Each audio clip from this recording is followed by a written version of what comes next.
economy. And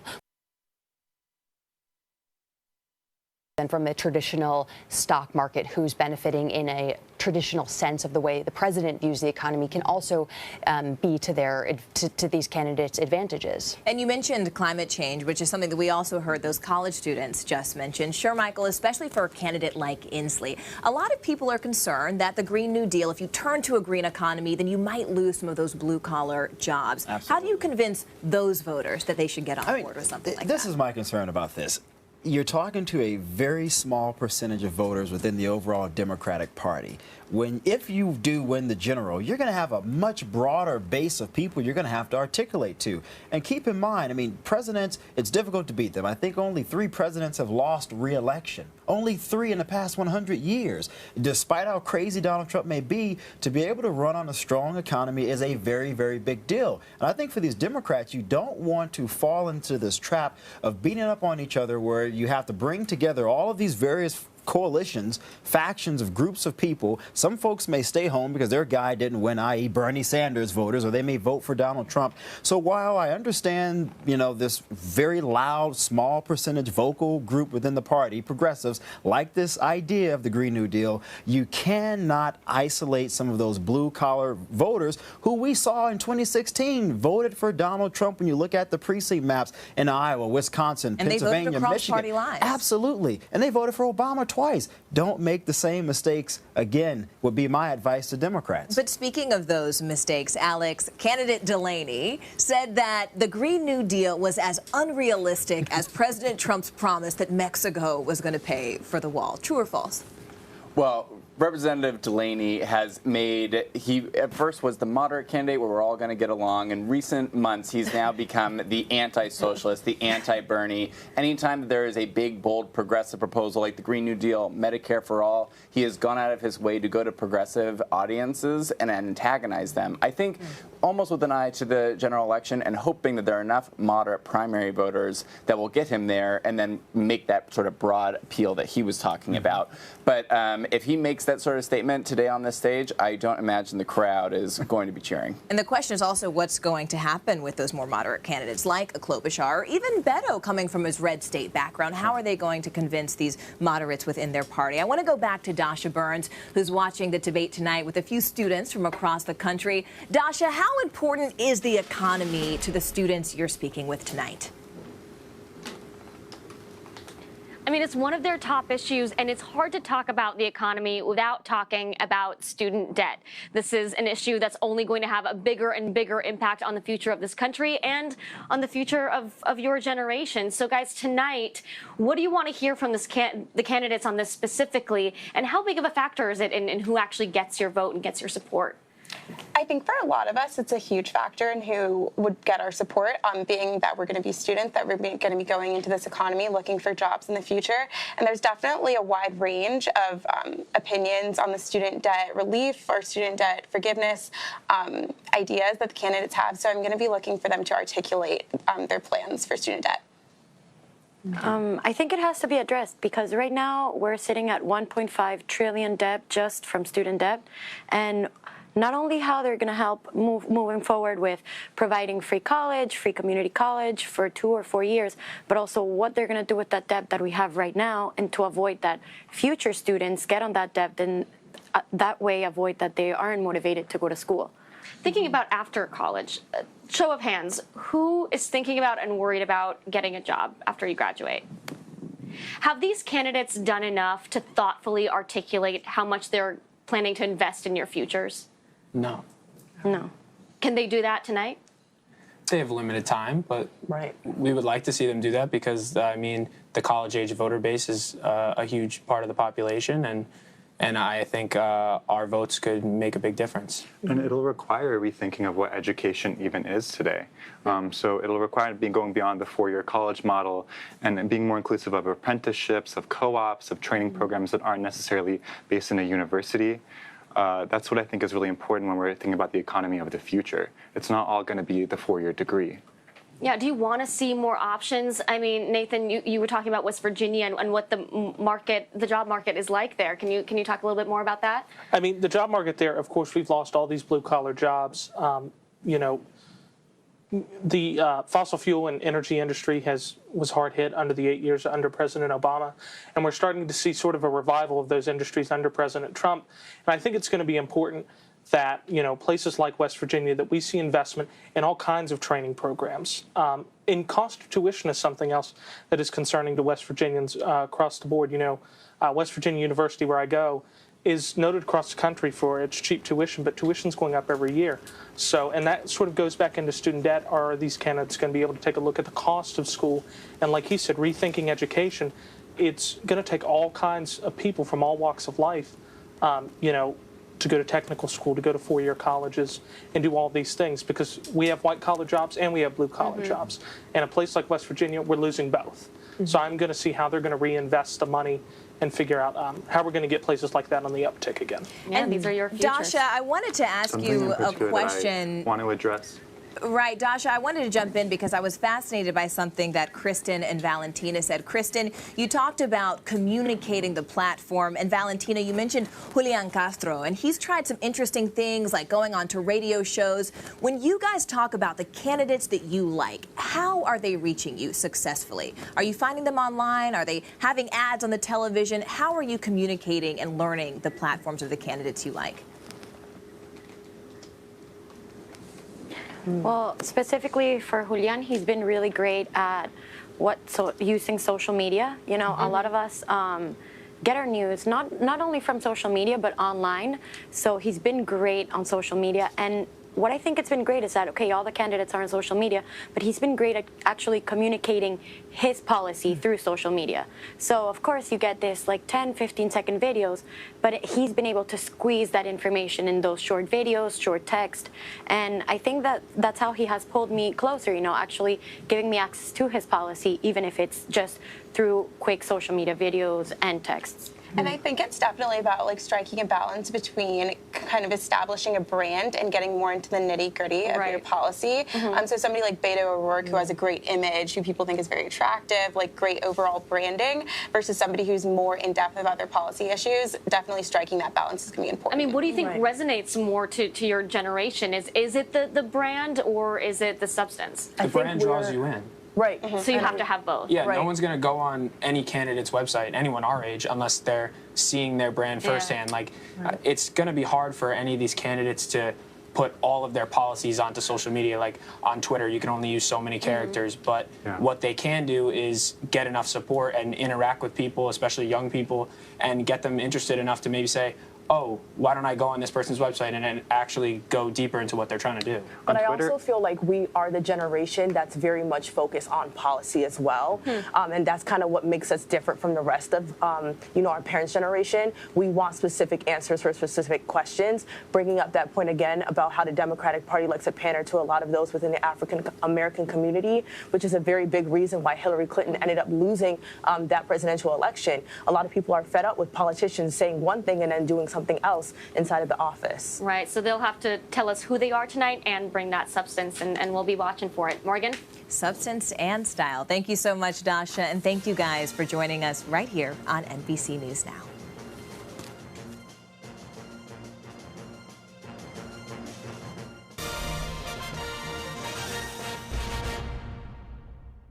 I've been fighting these companies my whole life. Green coat can cause cancer.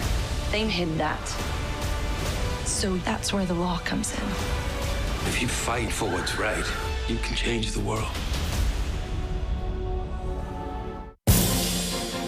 Well, here it is. This is the month to start looking at on your calendar, February 2020. That's when all the talk ends and the voting begins in that massive, gigantic, enormous Democratic presidential field. It gets thinned down, and maybe by the end of that month, we'll even have a pretty good sense who the nominee is going to be. You know, Iowa, always in that leadoff position. The Iowa caucuses, there it is, Monday, February 3rd. The race begins in Iowa, and then traditionally, it is an 8-day stretch from Iowa to New Hampshire. First caucuses in Iowa, first primary in New Hampshire 8 days later. So you can expect however many candidates are left when they get to the starting line in Iowa, there's probably going to be far fewer 8 days later between Iowa and New Hampshire. You can expect a lot of winnowing to take place. You'll have some clear candidates who are out in front as well. The next up, this is a new one on the Democratic, a relatively new one, only the last couple cycles, Nevada. Caucuses in Nevada. That's the next one. And then the big one, obviously, the South Carolina primary, the first in the South primary at the end of the month. And of course, South Carolina, very important because this is the first state where you're going to have a really substantial black population voting. 60%, more than 60% of the Democratic electorate in the 2016 South Carolina primary was African American. So a key test there. 4 independent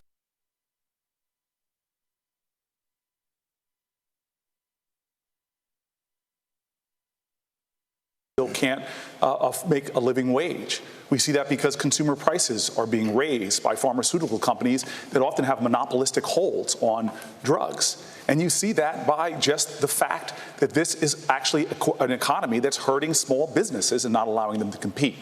One of the most aggressive bills in the Senate to deal with corporate consolidation is mine about corporate consolidation in the ag sector.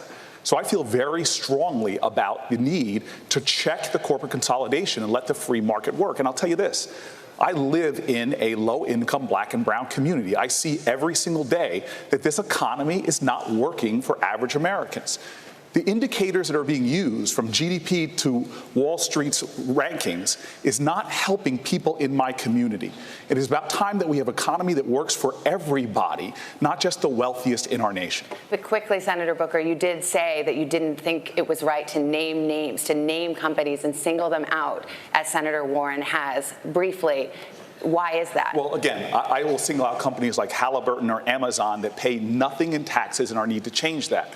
And when it comes to antitrust law, what I will do is, number one, appoint judges that will enforce it. Number two, have a DOJ and a Federal Trade Commission that will go through the processes necessary to check this kind of corporate concentration. At the end of the day, we have too much of a problem with corporate power growing. We see that with everything from Citizens United and the way they're trying to influence Washington. It's about time that we have a president that fights for the people in this country who need to have someone that's a champion for them. Thank you, Senator. Senator Warren, I mentioned you. Are you picking winners and losers?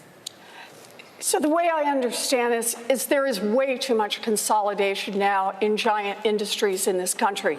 That hurts workers, it hurts small businesses, it hurts independent farmers, it hurts our economy overall, and it helps constrict real innovation and growth in this economy. Now look, we've had the laws out there for a long time to be able to fight back. What's been missing is courage. Courage in Washington to take on the giants. That's part of the corruption in this system. It has been far too long that the monopolies have been making the campaign contributions, have been funding the super PACs, have been out there making sure that their influence is heard and felt in every single decision that gets made in Washington. Where I want to start this is I want to return government to the people, and that means calling out the names of the monopolists and saying, I have the courage to go after them. Thank you. Secretary Castro, the next question is for you. Democrats have been talking about the pay gap for decades. What would you do to ensure that women are paid fairly in this country? Thank you very much for that question, Lester. You know, I grew up with a mother who raised my brother Joaquin and me as a single parent. And I know what it's like to struggle. I know what it's like to rent a home and to worry about whether you're going to be able to pay the rent at the first of the month, and to see a mom work very, very hard and know that moms across this country are getting paid less simply because they're women. I would do several things, starting with something we should have done a long time ago, which is to pass the Equal Rights Amendment finally in this country, and also pursue legislation so that women are paid equal pay for equal work in this country. It's past time that we did that. And, you know, we have to do this. If we want to be the most prosperous nation in the 21st century, we need to make sure that women are paid what they deserve. All right, thank you. I want to put the same question to Congresswoman Gabbard. Your thoughts on equal pay. Yeah, well, first of all, let's recognize the situation we're in, that the American people deserve a president who will put your interests ahead of the rich and powerful. That's not what we have right now. I enlisted in the Army National Guard after the al-Qaeda terror attacks on 9/11, so I could go after those who had attacked us on that day. I still serve as a major, served over 16 years, deployed twice to the Middle East, and in Congress serve on the Foreign Affairs and Armed Services Committees for over 6 years. I know the importance of our national security, as well as the terribly high cost of war. And for too long, our leaders have failed us, taking us from one regime change war to the next, leading us into a new Cold War and arms race, costing us trillions of our hard-earned taxpayer dollars and countless lives. This insanity must end. As president, I will take your hard-earned taxpayer dollars and instead invest those dollars into serving your needs. Things like health care, a green economy, good-paying jobs, protecting our environment, and so much more. Mayor de Blasio, good evening. You're the mayor of the biggest city in the United States, but it's also one of the cities in the country with the greatest gap between the wealthy and the poor. How would you address income inequality? Well, we've been addressing income inequality in New York City by raising wages, by raising benefits, by putting money back in the hands of working people. $15 minimum wage, paid sick days, pre-K for all, things that are making a huge difference in working people's lives. But let me tell you, what we're hearing here already in the first round of questions is that battle for the heart and soul of our party. I want to make it clear. This is supposed to be the party of working people. Yes, we're supposed to be for a 70% tax rate on the wealthy. Yes, we're supposed to be for free college, free public college for our young people. We are supposed to break up big corporations when they're not serving our democracy. This Democratic Party has to be strong and bold and progressive. And in New York, we've proven that we can do something very different. We can put money back in the hands of working people. And let me tell you, every time you talk about investing in people and their communities, you hear folks say there's not enough money. What I say to them every single time is there's plenty of money in this world. There's plenty of money in this country. It's just in the wrong hands. We Democrats have to fix that. Congressman Delaney, do you agree? I think we need to do real things to help American workers and the American people. Right? This is the issue that all of us here on the campaign trail. We need to make sure everyone has a living wage. And I've called for a doubling of the earned income tax credit, raising the minimum wage, and creating paid family leave. That will create a situation where people actually have a living wage. That gets right to workers. Then we got to fix our public education system. It's not delivering the results our kids need, nor is college and post-high school career and technical training programs doing that. You know, I'm very different than everyone else here on the stage. Prior to being in Congress, I was an entrepreneur. I started 2 businesses. I created thousands of jobs. I spent my whole career helping small to mid-sized businesses all over the country. 5,000 of them I supported. The Obama administration gave me an award for lending to disadvantaged communities. I know how to create jobs. We need a short-term strategy, which is to put money in the pockets of workers with the earned income tax credit, raising the minimum wage and creating paid family leave. And then we need to have a long-term strategy to make sure this country is competitive and we're creating jobs everywhere in this country. Governor Inslee, how would you address income inequality? Well, I'm a little bit surprised. I think plans are great, but I'm a governor, and we got to realize the people who brought us the weekend, unions, are going to bring us a long overdue raise in America. And I'm proud of standing up for unions. I've got a plan to reinvigorate collective bargaining so we can increase wages finally. I marched with the SEIU folks. It is not right that the CEO of McDonald's makes 2,100 times more than the people slinging hash at McDonald's. And the next thing I'll do is put people to work in the jobs of the present and the future. Look at Donald Trump is simply wrong. He says wind turbines cause cancer. We know they cause jobs. And we know that we can put millions of people to work in the clean energy jobs of the future. Carpenters, IBEW's members, machinists. We're doing it in my state today. And then we can do what America always does, lead the world and invent the future and put people to work. That's what we're going to do. Congressman Ryan, President Trump, and you just referred to him, promised that manufacturing jobs were all coming back to places like your home state of Ohio. Can you make that same promise? Yes, I believe you can. But first, let's say the president came, he said, don't sell your house to people in Youngstown, Ohio. And in his administration, just in the last 2 years, we lost $4,000 4,000 jobs at a General Motors facility. That rippled throughout our community. General Motors got a tax cut. General Motors got a bailout. And then they have the audacity to move a new car that they're going to produce to Mexico. I've had family members that have to unbolt a machine from the factory floor, put it in a box, and ship it to China. My area where I come from in Northeast Ohio, this issue we're talking about here, it's been going on 40 years. This is not a new phenomenon in the United States of America.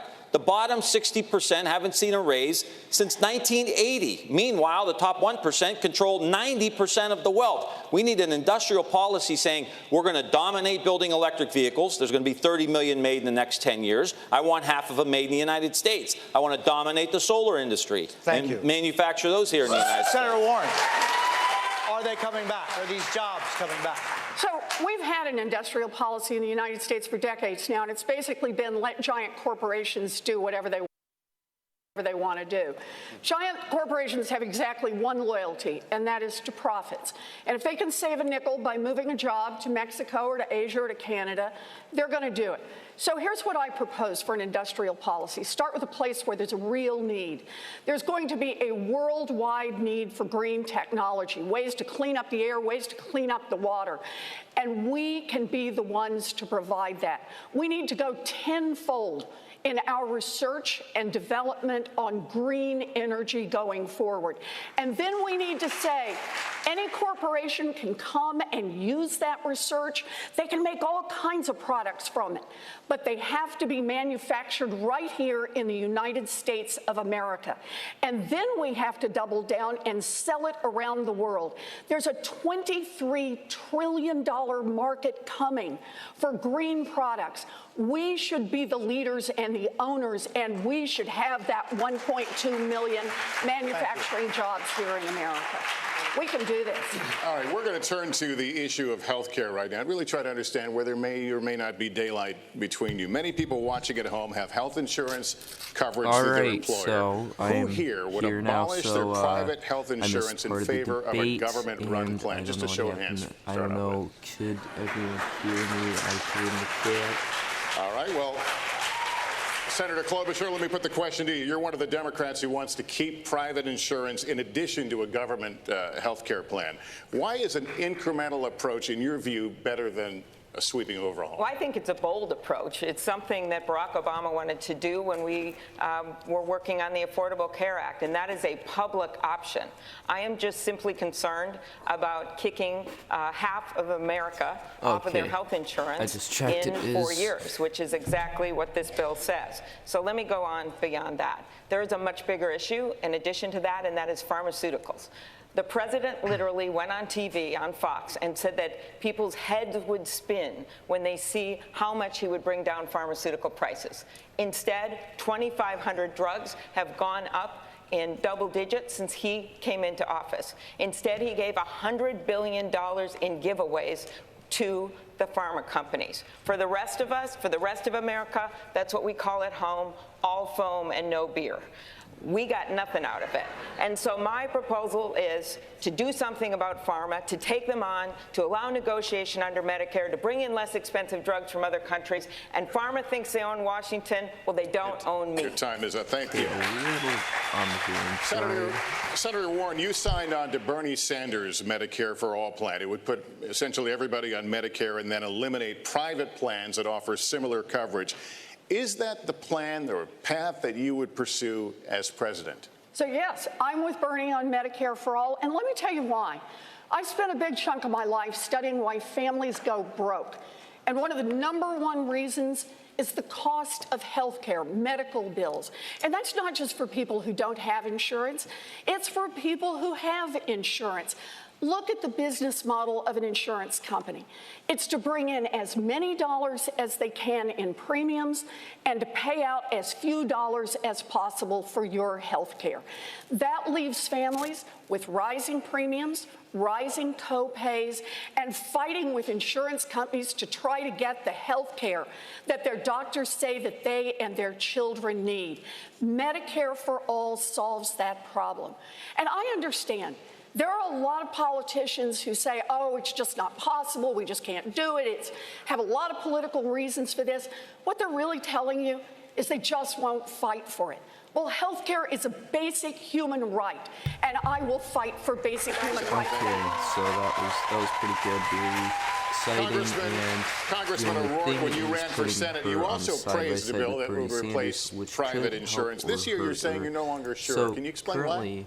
Where I would put it My goal is to ensure that every American is well enough to live to their full potential because they have health care. In Laredo, Texas, I met a young man, 27 years old, told me that he'd been to a doctor once in his life. And on that visit, he was told he had diabetes, he was told he had glaucoma, and he was told untreated because he doesn't have health care, he'll be dead before the age of 40. So getting to guaranteed, high-quality, universal health care as quickly and surely as possible has to be our goal. The ability to afford your prescriptions and go to a primary care provider, the ability to see a mental health care provider. In Texas, the single largest provider of mental health care services is the county jail system today. And healthcare also has to mean that every woman can make her own decisions about her own body and has access to the care that makes that possible. Our plan says that if you're uninsured, we enroll you in Medicare. If you're insufficiently insured, you can't afford your premiums, we enroll you in Medicare. But if you're a member of a union that negotiated for a health care plan that you like because it works for you and your family, you're able to keep it. We preserve choice by making sure that everybody has health care. Time is up, Congressman, but I do want to ask a follow-up on this one. Just to be very clear, I'll give you 10 seconds. Would you replace private insurance?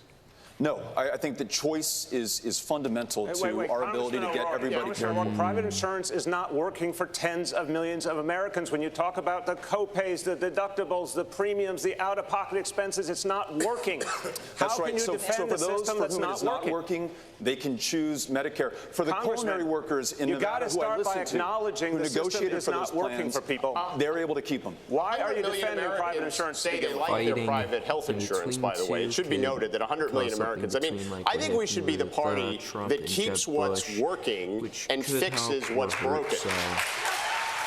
I mean, doesn't that make sense? I mean, we should give everyone in this country health care as a basic human right for free. Full stop. But we should also give them the option to buy private insurance. Why do we have to stand for taking away something from people?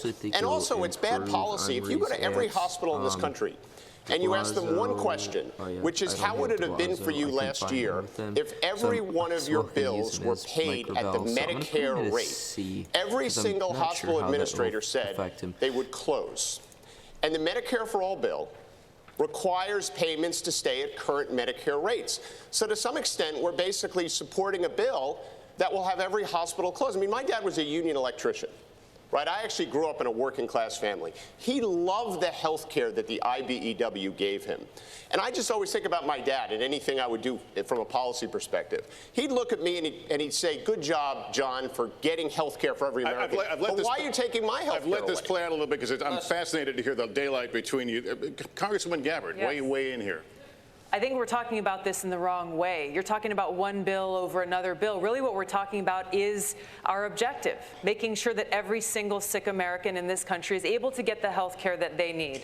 I believe Medicare for All is the way to do that. I also think that employers will recognize how much money will be saved by supporting a Medicare for All program, a program that will reduce the administrative costs, reduce the bureaucratic costs, and make sure that everyone gets that quality health care that they need. I also think if you look at other countries in the world who have universal health care, every one of them has some form of a role of private insurance. So I think that's what we've got to look at, taking the best of these ideas, but making sure unequivocally that no sick American goes without getting the care that they need, regardless of how much or little money they have in their pocket. Congresswoman, let me turn to Senator Booker on this. Senator Booker, explain to me where you are. This is hugely important to people. So tell us where you are. I absolutely will. First of all, we're talking about this as a healthcare issue, but in communities like mine, low-income communities like mine, it's an education issue because kids who don't have healthcare are not going to succeed in school.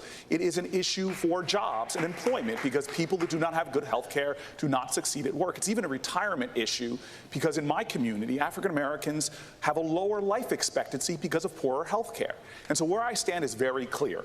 Healthcare is not just a human right, it should be an American right. And I believe the best way to get there is Medicare for all. But I have an urgency about this. When I am president of the United States, I'm not going to wait. We have to do the things immediately that are going to provide better care. And on this debate, I'm sorry. There are too many people profiteering off of the pain of people in America, from pharmaceutical companies to insurers. Literally, the overhead for insurers that they charge is 15%, while Medicare's overhead is only at 2%. We can do this better, and every single day I will be fighting to give people more access and more affordable costs until we get to my goal, which is every American having health care. I want to move back, if I can, to Congressman Gabbard.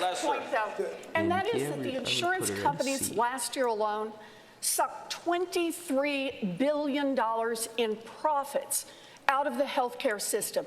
$23 billion, and that doesn't count the money that was paid to executives, the money that was spent lobbying Washington. We have a giant industry that wants our healthcare system to stay the way it is, because it's not working for families, but it's sure as heck working for them. It's time for us to make families come first. It should not be an option in the United States of America for any insurance company to deny women coverage for their exercise of their right of choice. And I am the only candidate here who has passed a law protecting a woman's right of reproductive health and health insurance. And I'm the only candidate who has passed a public option. And I respect everybody's goals and plans here. But we do have one candidate that's actually advanced the ball. And we got to have access for everyone. I've done it as a public option. Senator Klobuchar, I want to get you. I'm fascinated by this, Senator Klobuchar. I just want to say there's 3 women up here that have fought pretty hard for a woman's right to choose. So I'll start with that. And then I just want to make very clear, I think we share the goal of universal health care. And the idea I put out there, the public option, which the governor was just talking about, this idea is that you use Medicare or Medicaid without any insurance companies involved. You could do it either way. And the estimates are 13 million people would see a reduction in their premiums. 12 more million people would get covered. So I think it is a beginning, and the way you start and the way you move to universal health care. Secretary Castro, this one is for you. All of you on stage support a woman's right to an abortion. You all support some version of a government health care option. Would your plan cover abortion, Mr. Secretary? Yes, it would. I don't believe only in reproductive freedom. I believe in reproductive justice. And what that means is that just because a woman, or let's also not forget someone in the trans community, a trans female, is poor, doesn't mean they shouldn't have the right to exercise that right to choose. And so I absolutely would cover the right to have an abortion. More than that, everybody in this crowd and watching at home knows that in our country today, a person's right to choose is under assault in places like Missouri, in Alabama, in Georgia. I would appoint judges to the federal bench that understand the precedent of Roe v. Wade and will respect it. And in addition to that, make sure that we fight hard as we transition our healthcare system to one where everybody can get and exercise that right. Senator Warren, would you put limits on any limits on abortion?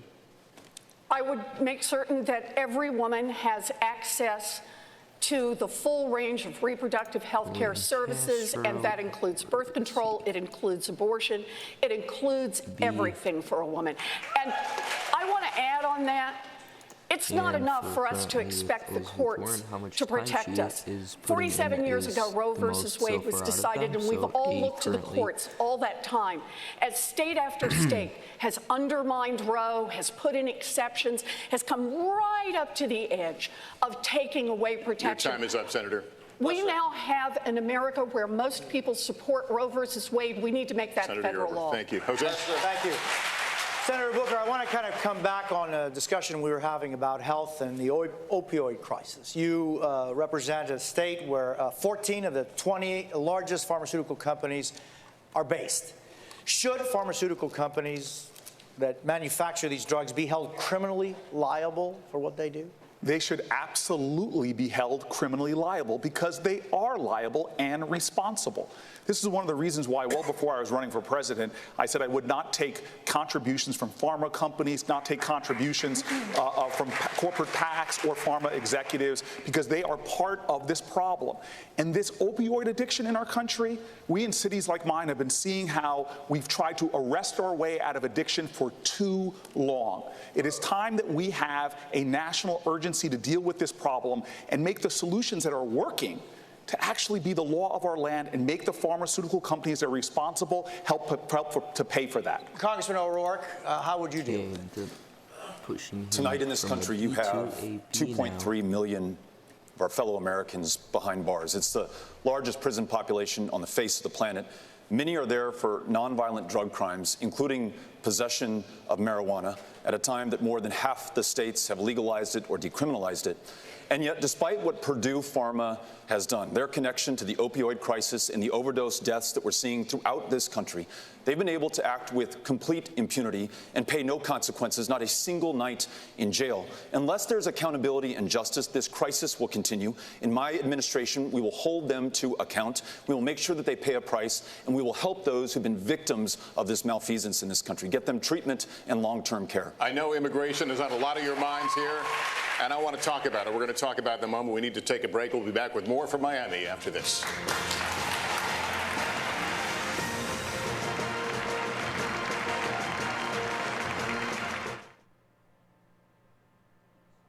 Good evening, everyone. Breaking news tonight from Washington. Lester Holt. I'm not going on for that because there's nothing really interesting now. It's commercial time. So, who else was in it? Where is Tim Ryan? Giving the context you need. There. Talk about the Max. How do you convince a skittish passenger? Tim Ryan was also put at AD currently, and I will move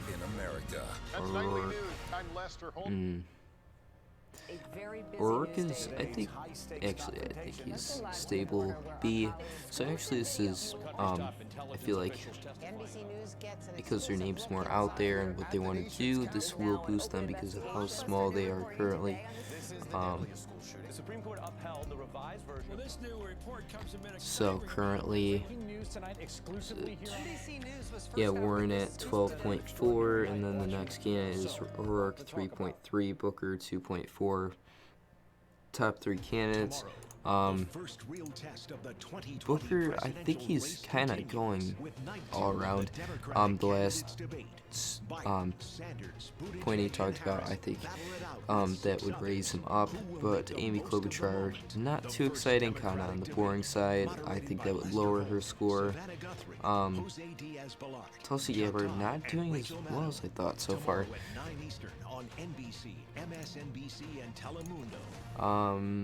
Is there anything, everything's good with the stream, any questions, put it down below.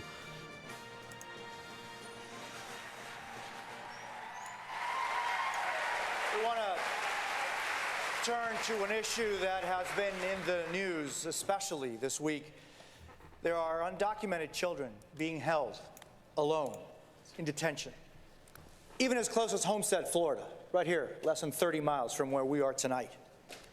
Fathers and mothers and children are dying while trying to enter the United States of America.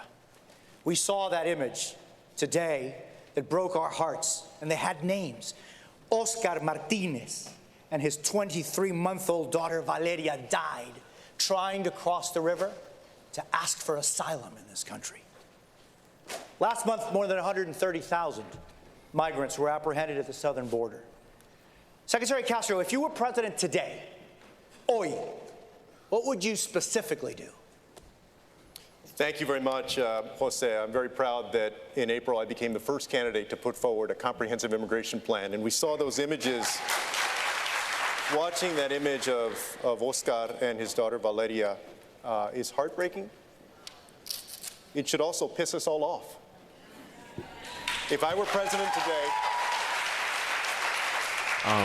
and it should spur us to action. If I were president today, I would sign an executive order that would get rid of Trump's zero-tolerance policy, the Remain in Mexico policy, and the metering policy. This metering policy is basically what prompted Oscar and Valeria to make that risky swim across the river. They have been playing games with people who are coming and trying to seek asylum at our ports of entry. Oscar and Valeria went to a port of entry, and then they were denied the ability to make an asylum claim. So they got frustrated, and they tried to cross the river, and they died because of that. On day one, sorry. On day one, I would do an executive order that would address metering, and then I would follow that up in my first 100 days with immigration reform that would honor asylum claims, that would put undocumented immigrants, as long as they haven't committed a serious crime, on a pathway to citizenship, and then we'd go to the root cause of the issue, which is we need a Marshall Plan for Honduras and Guatemala and El Salvador. Okay, I'm going to boost Julian Castro now up to an A. Senator Booker, what would you do on day one? And this is a situation that the next president will inherit. La situación ahora es inaceptable. Este presidente ha atacado, ha demonizado los inmigrantes. Es inaceptable y voy a cambiar este. On day one, I will make sure that, number one, we end the ICE policies and the customs and border policies that are violating the human rights. When people come to this country, they do not leave their human rights at the border. Number two, I will make sure that we reinstate DACA, that we reinstate pathways to citizenship for DACA recipients, and to make sure that people that are here on temporary protected status can stay and remain here. And then finally, we need to make sure that we address the issues that made Oscar and Valeria come in the first place by making major investments in the Northern Triangle, not like this president is doing, by ripping away the resources we need to actually solve this Booker problem. now We and cannot an A. surrender our values and think that we're going to get border security. We actually will lose security and our values. We must fight for both. Jose, if I might, very briefly, and this is an important point, you know, my plan, and I'm glad to see that Senator Booker, Senator Warren, and Governor Inslee agree with me on this. My plan also includes getting rid of Section 1325 of the Immigration and Nationality Act. To Not go back many to the way people we know. used to treat this when somebody comes across the border, not to criminalize desperation, to treat that as a civil violation. And Down to a B again. we see all of this horrendous family separation. They use that law, Section 1325, to justify under the law separating little children from their families. And so I want to challenge every single candidate on this stage to support the repeal of Section 1325. 30 seconds. As my friend here said, I agree with him on that issue, but folks should understand that the separation of children from families doesn't just go on at our border. It happens in our communities as ICE are ripping away parents from their American children, spouses and the like, and are creating fear in cities all across this country where parents are afraid to even drop their kids off to school or go to work. We must end those policies as well. Discussion about immigration in this country, because look at the bottom line here. That tragic photo of that parent, that child, and I'm saying this as a father. Every American should feel that in their heart, and every American should say that is not America. Those are not our values, but we have to get under the skin of why we have this crisis in our system, because we're not being honest which I don't actually have. Oh yeah, I thought he was at a D, so I'll keep him at A C currently. That immigrants somehow created their misery and their pain and their challenges. For all the American citizens out there who feel you're falling behind, who feel the American dream's not working for you, the immigrants didn't do that to you. The big corporations did that to you. The 1% did that to you. We need to be the party of working people, and that includes a party of immigrants. But first, we have to tell working people in America who are hurting that we're going to be on their side every single time against those big corporations who created this mess to begin with. And remind people we're all in this together. If we don't change that debate, that politics that's holding us back, we won't get all these reforms people are talking about. That's what we need to do as Democrats. Congresista, if I could, I'm sorry. Congresista O'Rourke, ¿qué haría usted en el primer día, si usted es presidente, sobre esta realidad que está ocurriendo? What would you do, Congressman, day one at the White House? Vamos a tratar cada persona con el respeto y dignidad dignidad que merecen como humanos. We would not turn back Valeria and her father, Oscar. We would accept them into this country and follow our own asylum laws. We would not build walls. We would not put kids in cages. In fact, we would spare no expense to reunite the Speaking families. two languages, attracting more than one type of voter. Any family who is fleeing violence and persecution. We would make sure. Secretary, let him finish, and I will give you his Is the stream lagging or no? We would not detain any family fleeing violence, in fact, fleeing the deadliest countries on the face of the planet today. We would implement a family case management program so they could be cared for in the community at a fraction of the cost. And then we would rewrite our immigration laws in our own image. Free dreamers forever from any fear of deportation by making them U.S. citizens here in this country. Invest in solutions in Central America, work with regional stakeholders so there's no reason to make that 2,000-mile journey to this country. Secretary, I'll give you 30 seconds. Let's be very clear. The reason that they're separating these little children from their families is that they're using Section 1325 of that act, which criminalizes coming across the border, to incarcerate the parents and then separate them. Some of us on this stage have called to end that section, to terminate it. Some, like Congressman O'Rourke, have not. And I want to challenge all of the candidates to do that. I just think it's a mistake, Beto. I think it's a mistake. And I think that if you truly want to change the system, then we got to repeal that section. If not, then it might as well be the same policy. Let me respond to this very briefly. Actually, as a member of Congress, I helped to introduce legislation that would ensure that we don't criminalize those who are seeking asylum and refuge in this country. If you're fleeing desperation, then I want to make sure that you're treated with respect. I'm still talking about everybody else. But you're looking at just one small part of this. I'm talking about a comprehensive rewrite of our immigration laws. That's not true. And if we do that, Okay, I don't think it's asking Julian Castro now at AD. He is tanking. A lot of folks that are coming are not seeking asylum. A lot of them are undocumented immigrants, right? And you said recently that the reason you didn't want to repeal Section 1325 was because you were concerned about human trafficking and drug trafficking. But let me tell you what. Section 18, Title 18 of the U.S. Code, Title 21, and Title 22 already cover human trafficking and drug trafficking. I think that you should do your homework on this issue. If you did your homework on this issue, you would know that we should repeal this section. This is an issue that we should and could be talking about for a long time, and we will for a long time. I'm also going to drop Beto O'Rourke. Let's Lester, Savannah, I know, it's just, we could go on. Okay, I have everyone on there. If you're new to the stream, Mike Gravel is Bill de Blasio in this because I couldn't find one with him. Congressman, you'll get your chance. Let's continue the discussion. Senator Klobuchar, let's talk about what Secretary Castro just said. He wants to no longer have it be a crime to illegally cross the border. Do you support that? Do you think it should be a civil offense only?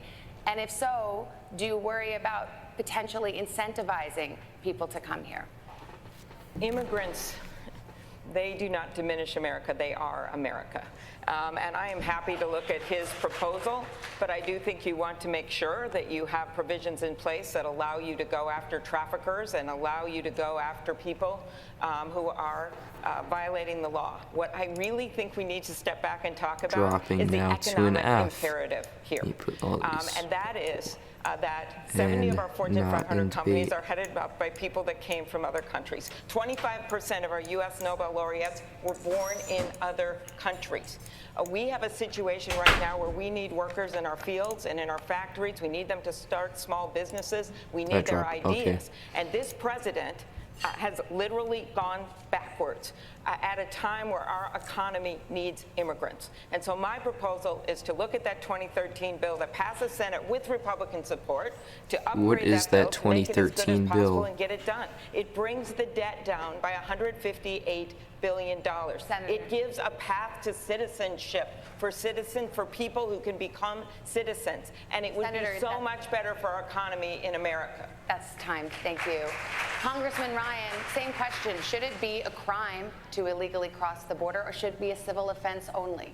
Well, I agree with Secretary Castro. I think there are other provisions in the law that will allow you to prosecute people for coming over here if they're dealing in drugs and other things. That's already established in the law. So there's no need to repeat it. And I think it's abhorrent. We're talking about this father who got killed with his daughter. And the issues here, the way these kids are being treated, if you go to Guantanamo Bay, there are terrorists that are held that get better health care than those kids that have tried to cross the border in the United States. That needs to stop. And I think the president should immediately ask doctors and nurses to go immediately down to the border and start taking care of these kids. What kind of country are we running here where we have a president of the United States who's so focused on hate and fear and division? And what has happened now, the end result, is now we've got kids literally laying in their own snot with 3-week-old diapers that haven't been changed. We've got to tell this president that is not a sign of strength, Mr. President. That is a sign of weakness. Senator Booker, I'll go to you.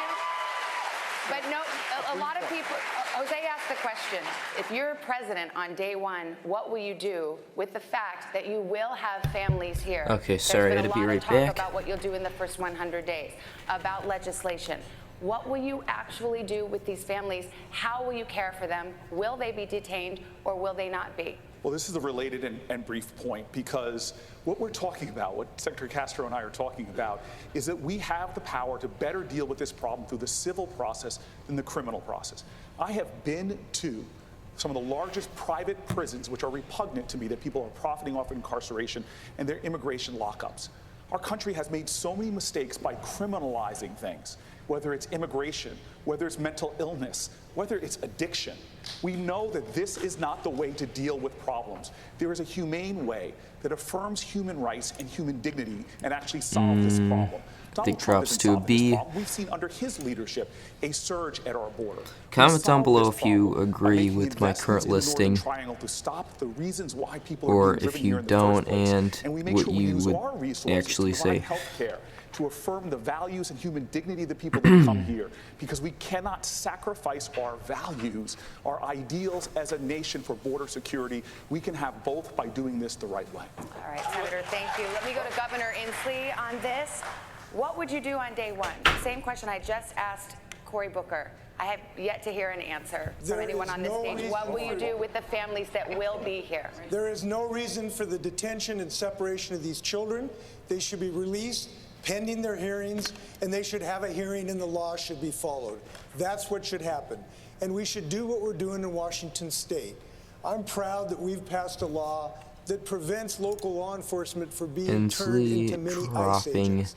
I'm proud to have been the first governor to stand up against Donald Trump's heinous Muslim ban. I'm proud to be a person who's not only talked about Dreamers, but being one of the first to make sure that they get a college education so that they can realize their dreams. These are some of the most inspirational people in our state. And I'll leave you with this thought if you want to know what I think. Donald Trump the other day tried to threaten me. He thought it was a threat to tell me that he would send refugees in Washington State if we passed the law that I passed. And I told him that's not a threat at all. We welcome refugees into our state. We recognize diversity as a strength. This is how we've built America. That tradition is going to continue if I'm president of the United States. We're going to switch to another topic now. We've got a lot to get through. Let's talk. My grandfather was actually separated from his family when he came to this country. We're going to talk about Iran right now because we're working against the clock. Tankers have been attacked. A U.S. drone has been shot down. There have been disturbing threats issued by both the U.S. and Iranian leadership. So I will drop him down to a D. Only was relevant in the beginning. Is how do you dial it back? So a show of hands, who as president would sign on to the 2015 nuclear deal as it was originally negotiated? Well, Senator Booker, why not? May I address that? First and foremost, it was a mistake to pull out of that deal. And one of the reasons why we're seeing this hostility now is because Donald Trump is marching us to a far more dangerous situation. Literally, he took us out of a deal that gave us transparency into their nuclear program and pushed back a nuclear breakout 10, 20 years. And now we see Iran threatening to go further, and we're being pulled in further and further into this crisis. We need to renegotiate and get back into a deal, but I'm not going to have a primary platform to say unilaterally I'm going to rejoin that deal, because when I'm President of the United States, I'm going to do the best I can to secure this country and that region and make sure that if I have an opportunity to leverage a better deal, I'm going to do it. All right, Senator Klobuchar, I'd like you to answer that question because you said you would negotiate yourself back into the Iranian agreement. Can you argue that that nuclear pact, as it was ratified, was a good deal? Yes, it was. It was imperfect, but it was a good deal for that moment. I would have worked to get longer sunset periods, and that's something we could negotiate to get back in the deal. But the point is, Donald Trump told us when he got out of it that he was going to give us a better deal. Those were his words. And now we are a month away from the Iranians who claim now that they're going to blow the caps on enriching uranium. And the Iranians have told us this. And so that's where we are right now. He has made us less safe than we were when he became president. So what I would do is negotiate us back into that agreement, is stand with our allies and not give unlimited leverage to China and Russia, which is what he has done. And then, finally, I would make sure that if there is any possibility of a conflict, and we're having this debate in Congress right now, that he comes to Congress for an authorization of military force. I would do that. And this president is literally every single day 10 minutes away from going to war, one tweet away from going to war, and I don't think we should conduct foreign policy in our bathrobe at 5 in the morning. What is our height? Oh wow, what is this? Oh, we had 12 people actually at the point. Back onto the 2015 deal. Would you insist though that it address Iran's support for Hezbollah? Let's deal with the situation where we are, where this president and his chicken hawk cabinet have led us to the brink of war with Iran. I served in the war in Iraq at the height of the war in 2005, a war that took over 4,000 of my brothers and sisters in uniforms lives. The American people need to understand that this war with Iran would be far more devastating, far more costly than anything that we ever saw in Iraq. It would take many more lives. It would exacerbate the refugee crisis. And it wouldn't be just contained within Iran. This would turn into a regional war. This is why it's so important that every one of us, every single American, stand up and say, no war with Iran.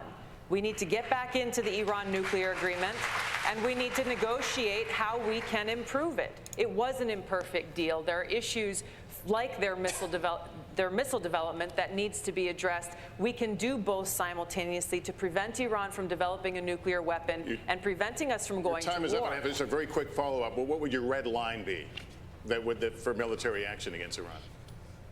Look, obviously, if there was an attack against the our troops, then there would have to be a response. But my point is, and it's important for us to recognize this, is Donald Trump and his cabinet, Mike Pompeo, John Bolton, and others, are creating a situation that just a spark would light off a war with Iran, which is incredibly dangerous. That's why we need to de-escalate tensions. Trump needs to get back into the Iran nuclear deal and swallow his pride, put the American people first. Hey, but wait a minute. All right, we are out of time. We're up against a hard break, but we will have much more.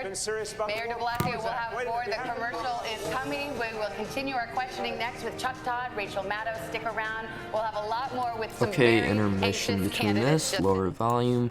Any questions, comments on what has currently happened and how you feel about my current ranking of who is going to change throughout the nomination? A C is basically no change. A B is you increase slightly in the polls. A D is you fall a bit. And A is you rise a lot.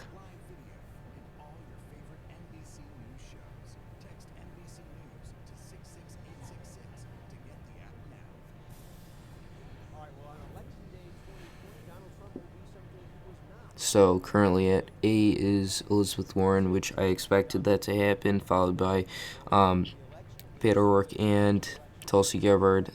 C, this is actually Bill de Blasio, but this is a picture of Mike Gravel because I couldn't find one with Bill de Blasio. So So at C, Bill de Blasio, Tim Ryan, Jay Inslee, and Cory Booker. For D, currently Julian Castro, John Delaney, and Amy Klobuchar. So they are going to lose a bit in the polls. They're not going to change much. They're going to improve a bit, and she's going to improve a lot.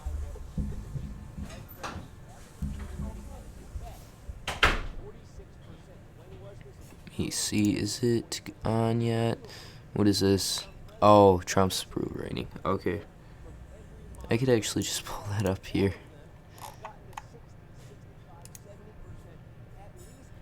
Oh wow, he's actually, yeah, he's been actually holding around a 44, which is actually pretty good for him. And his disapproval has dropped from around a 54.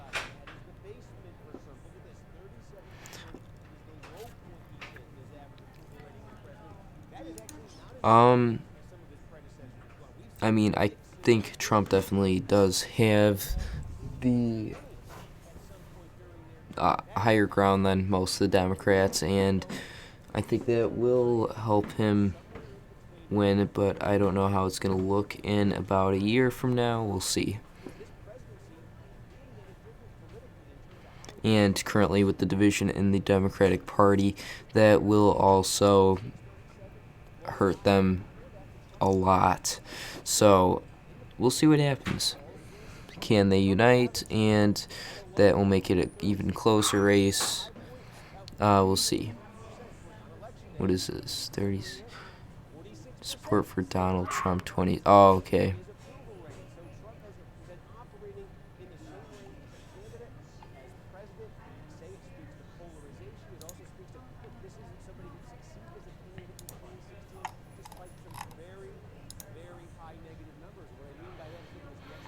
They actually have 2020 generic congressional vote at Democrats +7. That's actually weird because I don't really see that. Oh, it's because of this poll, which is +11. So this would actually be, or like a 5.8. I think 538 is actually doing a congressional ballot. Let me just look at my quick. 2020.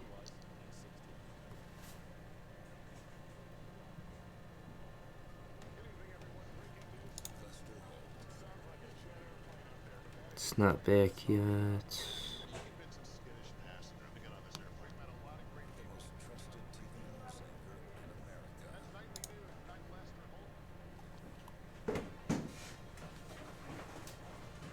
Oh, I think it's back. Oh yeah, it is.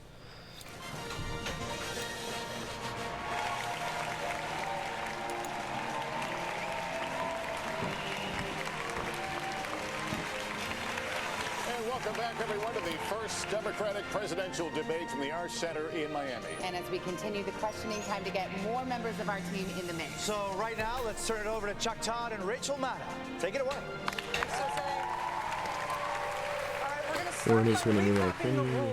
20 candidates qualified for this first Democratic debate. We're going to hear from 10 tonight, 10 more tomorrow. Yeah, I do personally think that Beto also did kill his campaign. This debate, I think, could change a bit, maybe boost him 8%, but we'll see what happens. I'm very interested in what the polls will be tomorrow, if there is any new polls. Hopefully there is. A whole lot more in this hour, obviously because of the size of the field. Not every person will be able to weigh in on everything, but over the course of this next hour, we will hear from everyone. I promise everybody. And to begin with, we're going to go with guns. And Senator Warren, I want to start with you. We are less than 50 miles from Parkland, Florida, where 17 people were killed in a school shooting last year, and where there has been significant activism on gun violence ever since. Many of you are calling for a restoration of an assault weapons ban. But even if implemented, there will still be hundreds of millions of guns in this country. Should there be a role for the federal government? Oh, if you're also new, please go and subscribe. We recently did hit 100 subscribers. I am trying to figure out what to do for that. I will probably put a poll out Friday just because I want to get through the 2 debate live streams first. The first part of the question. Obviously, we're not far from Parkland, Florida. Gun activism. And if you have any ideas, just put it down below. High school life up there in Broward County. I'm thinking maybe an I side with quiz to do. Probably a election night. Maybe both. Perhaps hundreds of millions of guns still on the streets. Is there a role for the federal government in order to get these guns off the streets?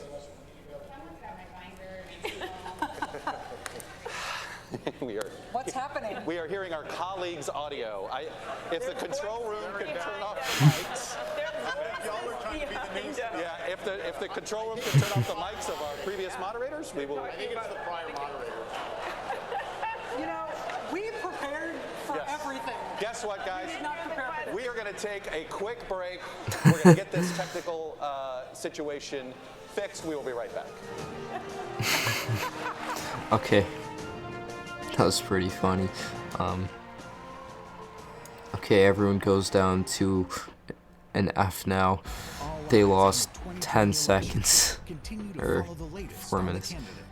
With the NBC News mobile app. Just kidding. Stay connected with breaking news, top stories, live video, and all your favorite NBC News shows. Text to 66866 to get the app now.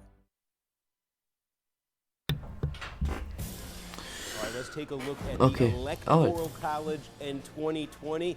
The place to start, obviously. Oh, I'm actually surprised they're doing this. I'm really interested what ABC is going to say. By the popular vote, Hillary Clinton had almost 3 million more of those than Donald Trump. But we don't elect the president by national popular vote. We do it by the Electoral College. And there, Donald Trump had the right combination of votes in the right states, enough to win 306 electoral votes for him. So how is that map looking for 2020? Well, first of all, I think one thing you need to do, just understand how narrow that Trump path was in the Electoral College in 2016. You can start by looking at Wisconsin. Look at that margin there. Fewer than 25,000 votes separated Clinton from Trump in Wisconsin. This was a state that had not gone for a Republican in a presidential election since 1984 by a margin of fewer than 25,000 votes. Trump becomes the first in over 3 decades. He gets Wisconsin. The margin in Michigan even closer, barely 10,000 votes. Trump over Clinton. And again, that's the first time since '88 that a Republican carried Michigan.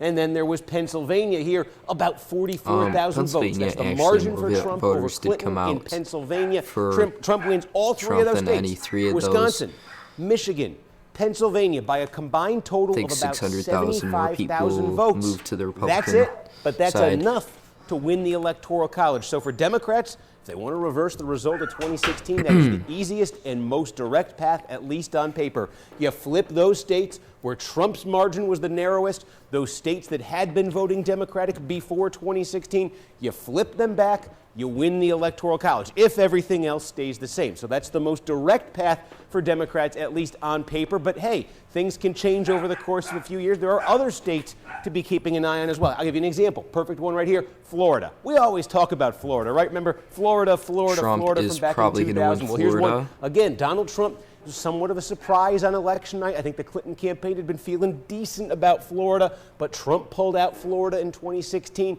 29 electoral votes right there. We obviously expect to be very competitive in 2020. If the Democrats can flip Florida, just given the size of the state, that is a massive change. The one cautionary note for Democrats, though, in a big year in the 2018 midterms, it was not big enough to carry over to Florida. In Florida, in the 2018 midterms, a Republican won the governor's race, Republican won the Senate race, ousted a Democratic incumbent, in fact, in that Senate race. So Florida, it's tantalizing on paper for Democrats. It's always tantalizing on paper for Democrats. But does 2018 tell you that maybe there's a little bit more Republican strength there in Florida? And of course, Arizona. This is one Democrats have been talking about now, a long-time red state that Democrats think demographically might be trending in their favor. This is a state Democrats did do well in the 2018 midterms, winning a Senate race there. Clinton got within 3 points. Democrats hope that there's some momentum there, some demographic, some political momentum, and they could flip Arizona. That could change things, too. Maybe Beto O'Rourke. Beto O'Rourke will also not become the nominee. Green coat can cause cancer. They hid that. So So that's where the law comes in. If you fight for what's right, Let's see if I could find the 2018 one, because if you look at the Quinnipiac polls, they were actually like 8 points off, and they were like 4 points off from the average in the governor race. We believe we have the technical difficulties fixed. Never say that. Never say never, but we will march forward here, and I will lean forward here a little bit. Senator Warren, we're going to get to the gun question here. Parkland, Florida. It's just north of here in Broward County. As you know, it has created a lot of teenage activism. Oh, let me put the volume back up. It has inspired a lot of you to come out with more robust plans to deal with guns, including assault weapons ban. But even if you're able to implement that, what do you do about the hundreds of millions of guns already out there? And does the federal government have to play a role in dealing with it?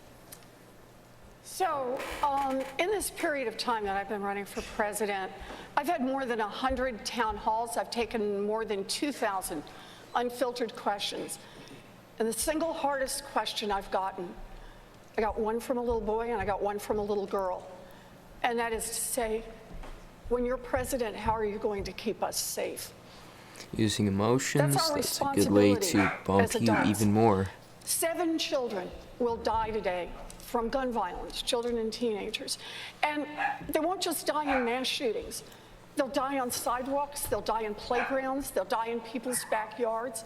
Gun violence is a national health emergency in this country, and we need to treat it like that. So what can we do? We can do the things that are sensible. We can do the universal background checks. We can ban the weapons of war. But we can also double down on the research and find out what really works, where it is that we can make the differences at the margins that will keep our children safe. We need to treat this like the virus that's killing our children. You didn't address, do you think the federal government needs to go and figure out a way to get the guns that are already out there? What I think we need to do is we need to treat it like a serious research problem, which we have not done. You know, guns in the hands of a collector who's had them for decades, who's never fired them, who takes safety seriously, that's very different from guns that are sold and turned over quickly. We can't treat this as an across-the-board problem. We have to treat it like a public health emergency. That means bring data to bear, and it means make real change in this country, whether it's politically popular or not. Senator Booker, you have a program. We need to fight for our children. Senator Booker, you have a federal government See if buyback Booker program, could push him back up. in your plan. He is currently at a C. He was in A a little while ago. I will say my colleague and I both have been hearing this on the campaign trail. But what's even worse is I hear gunshots in my neighborhood. I think I'm the only one, I hope I'm the only one on this panel here that had 7 people shot in their neighborhood just last week. Someone I knew, Shahad Smith, was killed with an assault rifle at the top of my block last year. For millions of Americans, this is not a policy issue. This is an urgency. And for those who have not been directly affected, they're tired of living in a country where their kids go to school to learn about reading, writing, Cory and arithmetic. Booker is definitely pushed up to a B using emotions and this is something that I'm tired of, and I'm tired of hearing people, all they have to offer is thoughts and like what's prayers. happening near him to the question, so he really knows what's going on there. So we will find in a way, that. but the reason we have a problem right now is we've let the corporate gun lobby frame this debate. It is time that we have bold actions and a bold agenda. I will get that done as President of the United States because this is not about policy, this is personal. Thank you, Senator Booker. Secretary Castro, I'd like to Keep talk to him you about at something a B. that Senator Booker just mentioned there, the idea of active shooter drills in schools. As school shootings seem like an almost every day or every week occurrence now, they don't make a complete news cycle anymore, no matter the death toll. As parents are so afraid as their kids go off to school that their kids will be caught up in something like this, next to nothing has changed in federal law that might affect the prevalence of school shootings. Is this a problem that is going to continue to get worse over our lifetimes, or is there something that you would do as president that you really think would turn it around? Yeah, Rachel, I'm the dad of a 10-year-old girl, Karina, who's here tonight. And the worst thing is knowing that your child might be worried about what could happen at school, a place that's supposed to be safe. The answer to your question is no, we don't have to accept that. And I believe that on January 20th, 2021, at 12:01 p.m., we're going to have a Democratic president, a Democratic House, and a Democratic Senate. Julian Castro pushed up now to a C. The activists of Parkland, folks from Moms Demand, who have risen up across the United States and inspired so many people. You know, we may not have He seen went really strong here, so I'm legislative gonna action, also push him up to a B now. We're getting closer. The House took a vote. In the Senate, the question often is if the decision is between 60 votes, a filibuster, or passing common sense gun reform, I'm going to choose common sense gun reform. So I believe that we're going to be able to get that done in 2021. Secretary Castro, thank you. Rachel, I have something to add to this briefly. We'll give you 30 seconds for follow-up on that question, on that answer from Secretary Castro. Congressman Ryan. You're talking about in the schools. These kids are traumatized. C. I support all the gun reforms here. We need to start dealing with the trauma that our kids have. We need trauma-based care in every school. We need social and emotional learning in every school. 90% of the shooters who do school shootings come from the school they're in, and 73% of them feel shamed, traumatized, or bullied. We need to make sure that these kids feel connected to the school. That means a mental health counselor in every single school in the United States. We need to start playing offense. If our kids are so traumatized that they're getting a gun and going into our schools, we're doing something wrong too, and we need reform around trauma. Tim Ryan now pushed up to a B. You campaigned all over the state in 2018 in the most conservative parts there. What do you tell a gun owner who may agree with you on everything else? Okay, but says, you know what, the Democrats, if I vote for them in there, they're going to take my gun away. And even though I agree with you on all these other issues, how do you have that conversation? Here's how we had that conversation in Texas. I shared with them what I learned from those students who survived the Santa Fe High School shooting. A young student named Bree, her friend Marcel, who survived another shooting, the mother of a victim who lost her life, Rhonda Hart. They talked about universal background checks where you close every loophole. We know that they save lives. Talked about ending the sales of assault weapons into our communities. Those weapons of war were designed to kill people as effectively and as efficiently as possible.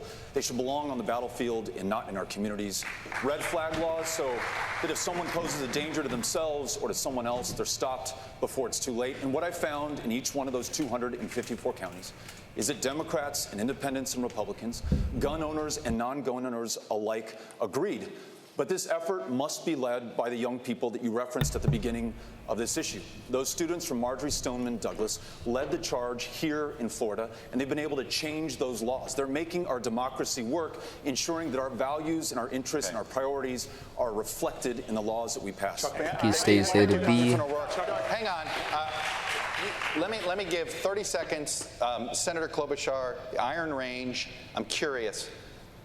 Gun confiscation, right? If the government is buying back, how do you not have that conversation? Well, that's not confiscation. You would give them the offer to buy back their gun. But I'll say this. I look at these proposals and I say, does this hurt my Uncle Dick and his deer stand, coming from a proud hunting and fishing state?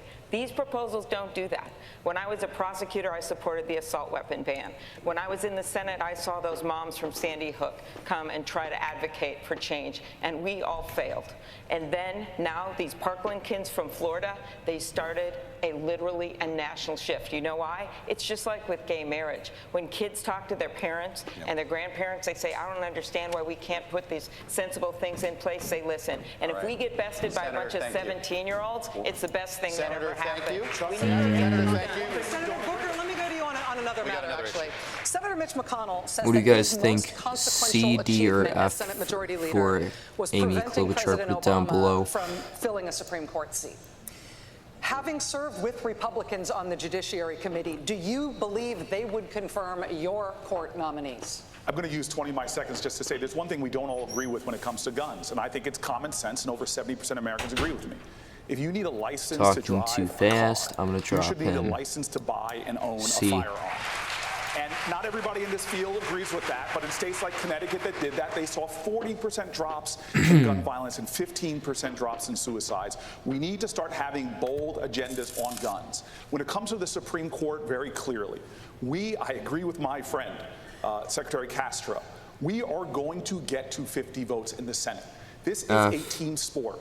Whoever is our nominee needs see to if there's campaign anyone in else, places like just in South Carolina, case. because we can elect Jamie Harrison. If anyone else says F or something else. Because we can win a Senate seat there.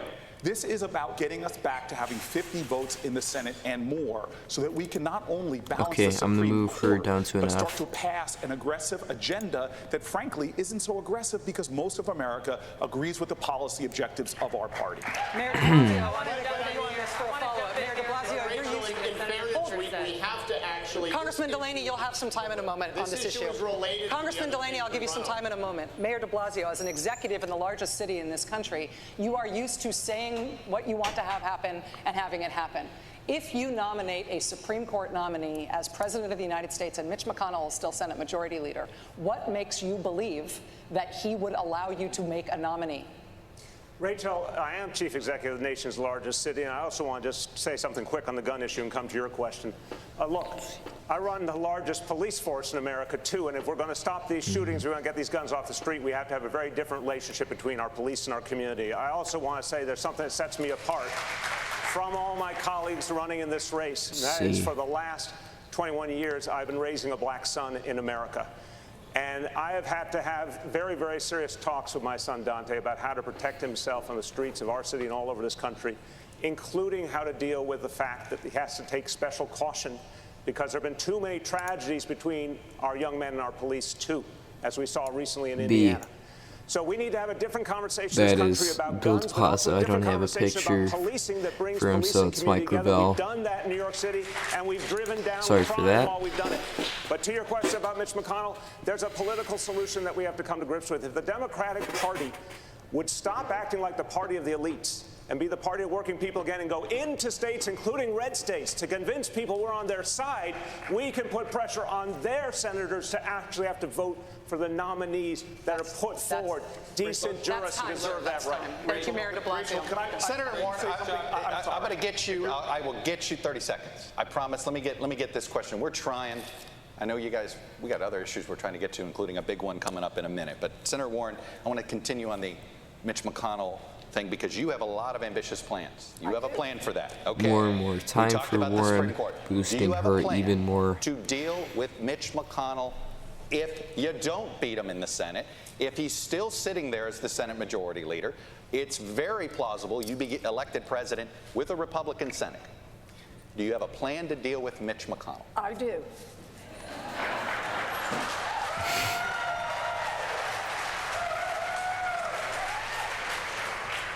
We are a democracy, and the way a democracy is supposed to work is the will of the people matters. Now, we for far too long have had a Congress in Washington that has just completely dismissed what people care about across this country. They have made this country work much better for those who can make giant contributions, made it work better for those who hire armies of lobbyists and lawyers, and not made it work for the people. Well, here's how I see this happening. Number one, sure, I want to see us get a Democratic majority in the Senate. But short of a Democratic majority in the Senate, you better understand, the fight still goes on. It starts in the White House, and it means that everybody we energize in 2020 stays on the front lines come January 2021. We have to push from the outside, have leadership from the inside, and make this Congress reflect the will of the people. I'm going to get a couple of you in here. I'm going to get you a couple in here. 30 seconds. Congressman Okay, Delaney, that was pretty good. I personally think her having so much time Mitch McConnell doesn't will operate that boost way. He her operates differently. Why do you over think Sanders. he's going to conform to your style? We'll actually see we what need Sanders to get things does. done. That's why I believe we need to operate in a bipartisan manner. Listen, I'll sign into law bills that come to the White House that are passed on a party line basis, absolutely. But all the big transformative things we've ever done in this country's history have happened when huge majorities of the American people get behind them, which is why we need real solutions, not impossible promises. Boring. We need to put forth ideas that work, whether it's on health care, creating universal health care so that everyone gets health care, but not running on making private insurance How he finishes illegal. this. The gun issue is related. The gun safety issue is related because I can't tell you how many times I've been with folks in Western Maryland, and they've said to me, You know, Democrats don't do anything for us. Republicans don't do anything for us. Is this the most we did in the stream vote currently? on that single issue. If we become the party of getting things done for the American people with real solutions, not impossible promises, we'll be able to get all these things done. 2:30's here. I'm going to Okay, say, Senator we're at Booker, 11. 30 seconds. How do you deal with Mitch McConnell? You've been in the Senate. You can't get bills on the floor right now with Mitch McConnell. Presidents can't do it. Is President Booker going to get his bills on the floor with Senator McConnell? You know, when I got to the United States Senate, going back to what de Blasio said, as an African-American man in an African-American dominated community, I knew one of the biggest issues was criminal justice reform. From police accountability to dealing with the fact that we have a nation that has more African-Americans under criminal supervision than all the slaves in 1850. And when I got to the Senate, people told me we could not get a comprehensive criminal justice reform bill done. And as my colleagues in the Senate know, I fought on that bill from the day I got to the Senate, built coalitions across the aisle, and today we passed the First Step Act. It's not as far as I want to go, but thousands of people will be liberated. I've taken on tough problems people said we cannot achieve, and I've been able to get things accomplished. Thank you, Senator Booker. Rachel's got the next question. Booker is boosted to a B. Here we go. Governor Inslee, this next give us a question second. is to you. You got me? You got me? Where's Inslee? Inslee's at a C. Let's see which way he goes. It is first, second, and third priority for you. You said it's all the issues. Let's get specific. We're here in Miami, which is already experiencing serious flooding on sunny days as a result of sea level rise. Parts of Miami Beach and the Keys could be underwater in our lifetimes. Does your plan save Miami? Yes, first by taking away the filibuster from Mitch McConnell to start with. We have to do that. Look at, we are the first generation to feel the sting of climate change, and we are the last that can do something about it. This is big point. Can he push himself up? Miami is inundated. And we have to understand, this is a climate crisis, an emergency, and it is our last chance in the administration next one to do something about it. And we need to do what I've done in my state. We've passed a 100% clean electrical grid bill. We now have a vision statement, and my plan has been called the gold standard of putting people to work. But the most important thing on this, and the biggest decision for the American public, is who's going to make this the first priority. And I am the candidate and the only one who's saying this has to be the top priority of the United States, the organizing principle to mobilize the United States so that we can do what we've always done, lead the world and invent the future and put 8 million people to work. Governor Inslee, that's what we're going to do. Congressman O'Rourke, you've also put out a big climate change plan from your campaign. You want some big changes in a pretty short period of time, including switching to renewable energy, pushing to replace gas-powered cars in favor of electric ones. What's your message to a voter who supports the overall goal of what you're trying to do, but suddenly feels as if government's telling them how to live and ordering them how to live? What is that balance like? I think you've got to bring everybody in to the decisions and the solutions to the challenges that we face. That's why we're traveling everywhere, listening to everyone. We were in Pacific Junction, a town that had never meaningfully flooded before, just up against the Missouri River in Iowa. And every home in that community had flooded. There were farms just outside of Pacific Junction that were effectively lakes. Those farmers already underwater in debt. Their markets closed to them by a trade war under this administration, and now they don't know what to do. We, in our administration, are going to fund resiliency in those communities, in Miami, in Houston, Texas, those places that are on the front lines of climate change today.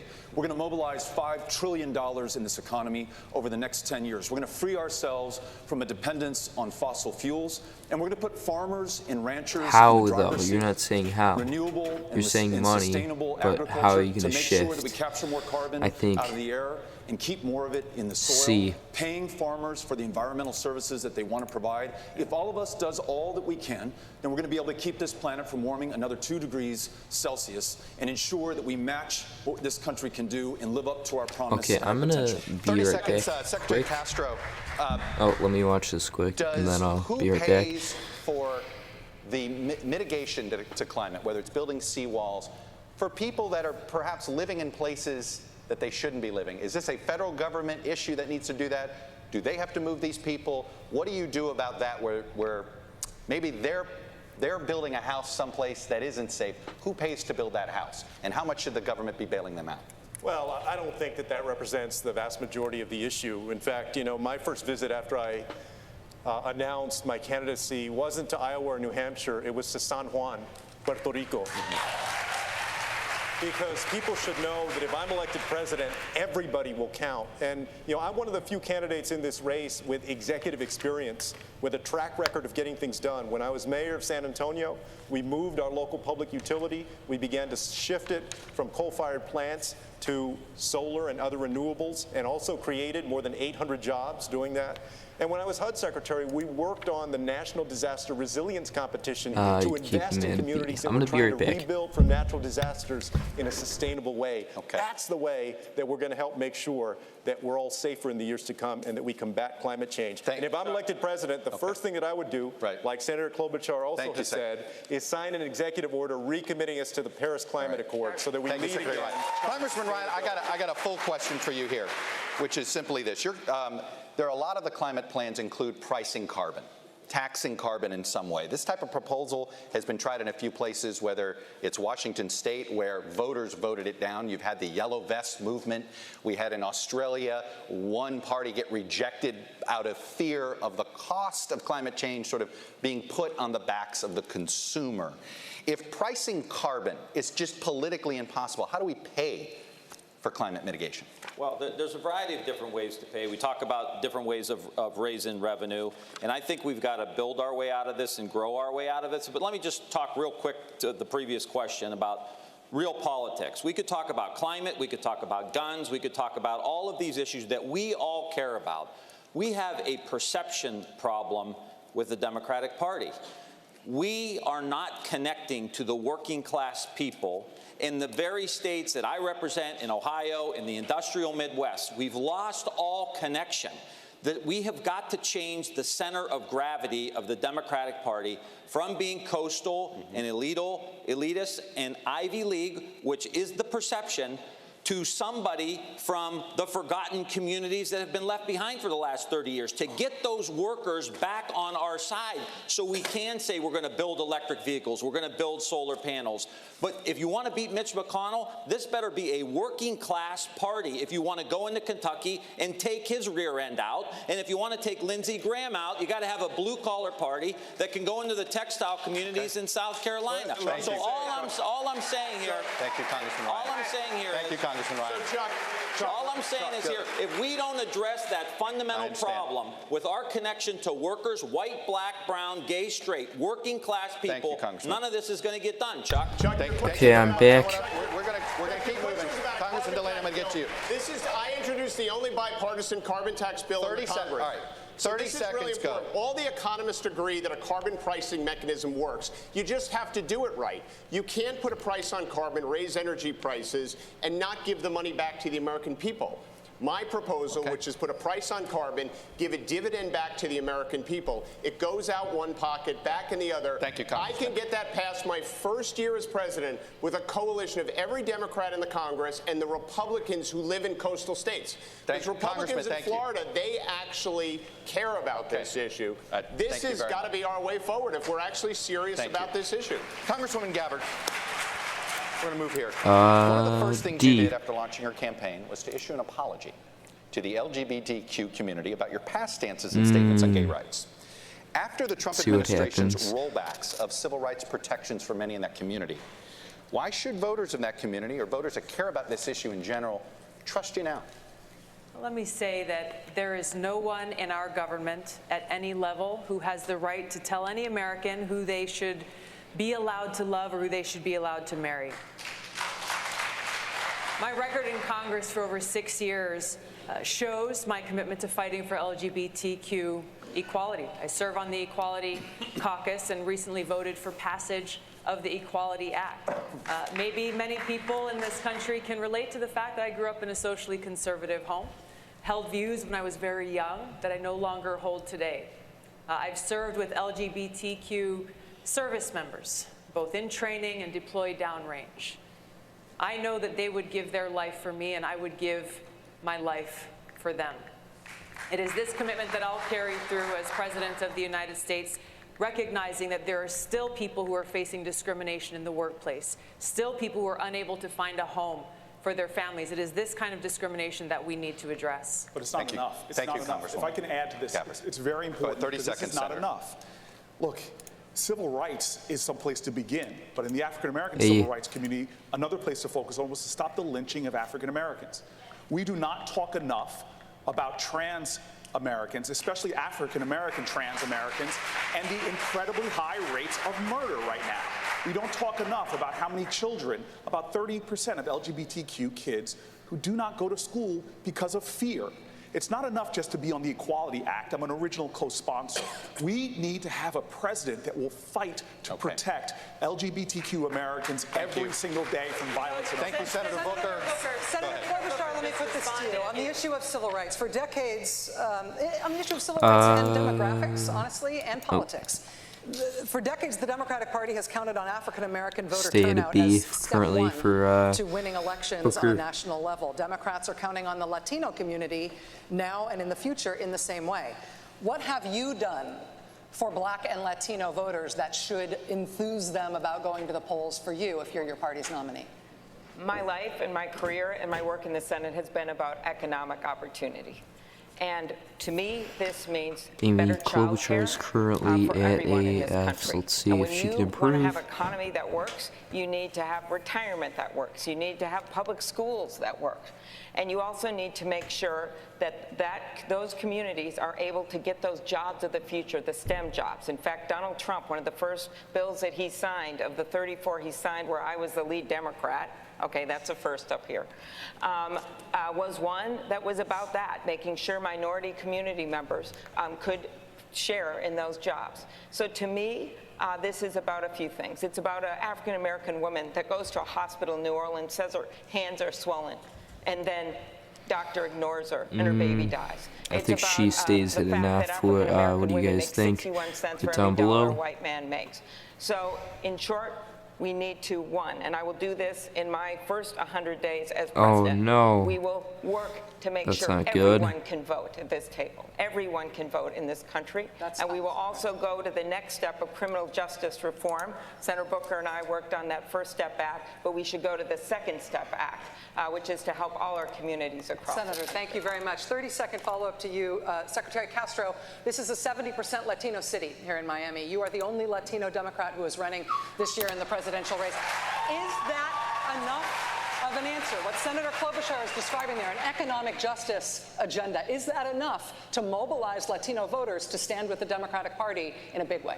Well, I also think that we have to recognize racial and social justice. And, you know, I was in Charleston not too long ago, and I remembered that Dylan Roof went to the Mother Emanuel AME Church, and he murdered 9 people who were worshiping, and then he was apprehended by police without incident. Well, but what about Eric I agree with Garner keeping her and at Tamir okay. Rice and Laquan McDonald Thought someone was going to and say Sandra D, so. Bland and Pamela Turner Okay. and Antonio Yeah, Arce.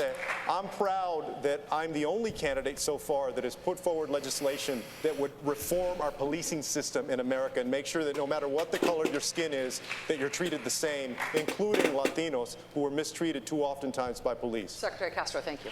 Let me go over to Lester Holt, who's got a question. Kinda cut I believe, short. a viewer question. I'm over here, See. Chuck. Thanks. We ask voters from across the country to submit their questions to the candidates. Let me read one now. This comes from John in New York, who submitted this question. He asks, does the United States have a responsibility to protect in the case of genocide or crimes against humanity? Do we have a responsibility to intervene, to protect people threatened by their governments, even when atrocities do not affect American core interests? I'd like to direct that question to Congressman O'Rourke. John, I appreciate the question. The answer is yes, but that action should always be undertaken with allies and partners and friends.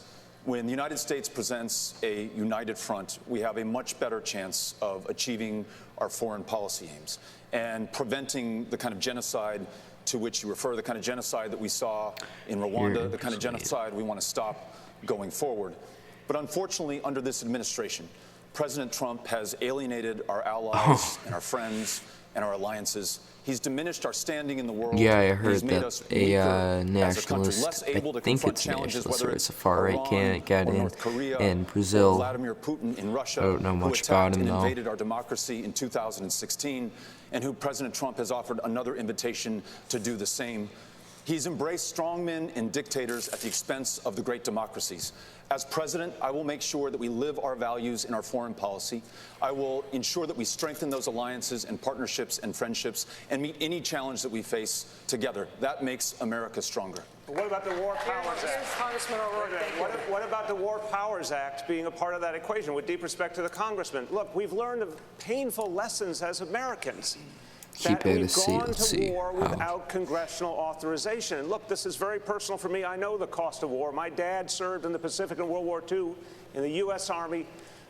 Battle of Okinawa, had half his leg blown off, and he came home with scars, both physical and emotional, and he did not recover. He spiraled downward, and he ultimately took his own life. And that battle didn't kill him, but that war did. And look, even in the humanitarian crisis, and I think we should be ready, Congressman, to intervene. God forbid there is a genocide, but not without congressional approval. Democrats and Republicans, both in the Congress, have not challenged presidents B and or let C them get away for with running the military without Bill de that congressional Blasio. approval. We learned a lesson in Vietnam we seem to have forgotten. The decisions have to be made by the United States Congress. I want to pick in up the this name point, of the and I want to people. put this to Congressman Ryan. Today, the Taliban claimed responsibility for killing 2 American service members in Afghanistan. Leaders as disparate as President Obama and President Trump have both said that they want to end U.S. involvement in Afghanistan, but it isn't over for America. Why isn't it over? Why can't presidents of very different parties and very different temperaments get us out of there, and how could you? I appreciate that question. So I've been in Congress 17 years, and 12 of those years I've sat on the Armed Services Committee, either the Defense Appropriations Committee or the Armed Services Committee. And the lesson that I've learned over the years is that you have to stay engaged in these situations. Nobody likes it. It's long. It's tedious. But right now we have, so I would say we must be engaged in this. We must have our State Department engaged. We must have our military engaged to the extent they need to be. But the reality of it is this president doesn't even have people appointed in the State Department to deal with these things, whether we're talking about Central America, whether we're talking about Iran, whether we're talking about Afghanistan. We've got to be completely engaged. And here's why.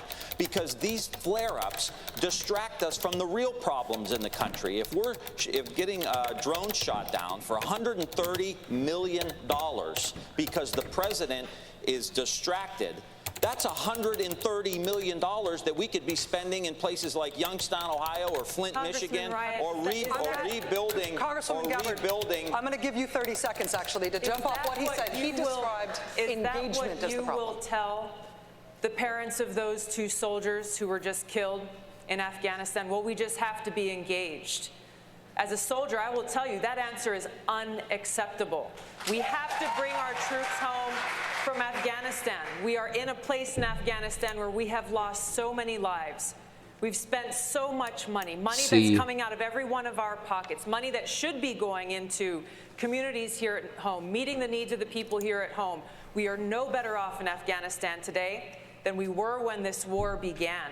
This is why it's so important to have a president and commander-in-chief who knows the cost of war and who's ready to do the job on day one. I am ready to do that job when I walk into the Oval Office. Thank you very much. Listen, I'm going to go down the line. I'm going to go down the line here. Well, you know what? You felt like she was responding. You get 30 seconds. Go. Good man. Fair enough. I appreciate that. I hear what you're saying. I would just say I don't want to be engaged. I wish we were spending all this money in places that I've represented that have been completely forgotten and we were rebuilding. But the reality of it is, if the United States isn't engaged, the Taliban will grow and they will have bigger, bolder terrorist acts. We have got to have some present there. The Taliban was there long before we came in. They'll be there long before we leave. Well, we cannot keep U.S. troops deployed to Afghanistan thinking that we're going to somehow squash this Tim Taliban. Ryan falls I didn't to AD. I didn't say squash them. When we weren't in there, they started started flying planes into our buildings. So I'm just saying right now, The we have an Taliban didn't attack us on 9/11. Al-Qaeda did. Well, I understand. Al-Qaeda attacked us on 9/11. I understand. That's why I and so many other people joined the military to go after Al-Qaeda, not the Taliban. The Go ahead, Congressman, finish up, 10 Taliban was protecting those people who were plotting against us. All I'm saying is, if we want to go into elections and we want to say that we got to withdraw from the world, that's what President Trump is saying. We can't. I would love for us to. You know who's protecting Al-Qaeda right now in Saudi Arabia? I want to go down the line here, finish up foreign policy. It's a simple question. What is the biggest threat to, who is the geopolitical threat to the United States? Just give me a one-word answer, Congressman Delaney. Could you repeat the question? Greatest geopolitical threat to the United States right now, Congressman Delaney? Well, the biggest geopolitical challenge is China, but the biggest geopolitical threat remains nuclear weapons. Okay. Right? So those are, different questions. Totally get it. Go ahead, Governor Inslee. The biggest threat to the security of the United States is Donald Trump. He didn't. Oh, Inslee, I think, moved up. That got a lot of attention. The greatest threat that we face is the fact that we are at a Delaney, greater risk of nuclear war today than ever before in history. Senator Two Klobuchar. threats: economic threat, China, but our major threat right now is what's going on in the Mideast with Iran. If we don't get our Try to keep it at one. Too much. Slimmer than what we've been going here. One or two words. Our existential threat is climate change. We have to confront it before it's too late. Senator Warner. Climate change. Yeah, Senator Booker. Nuclear proliferation and climate change. Secretary Castro. Say China and climate change. Congressman Ryan.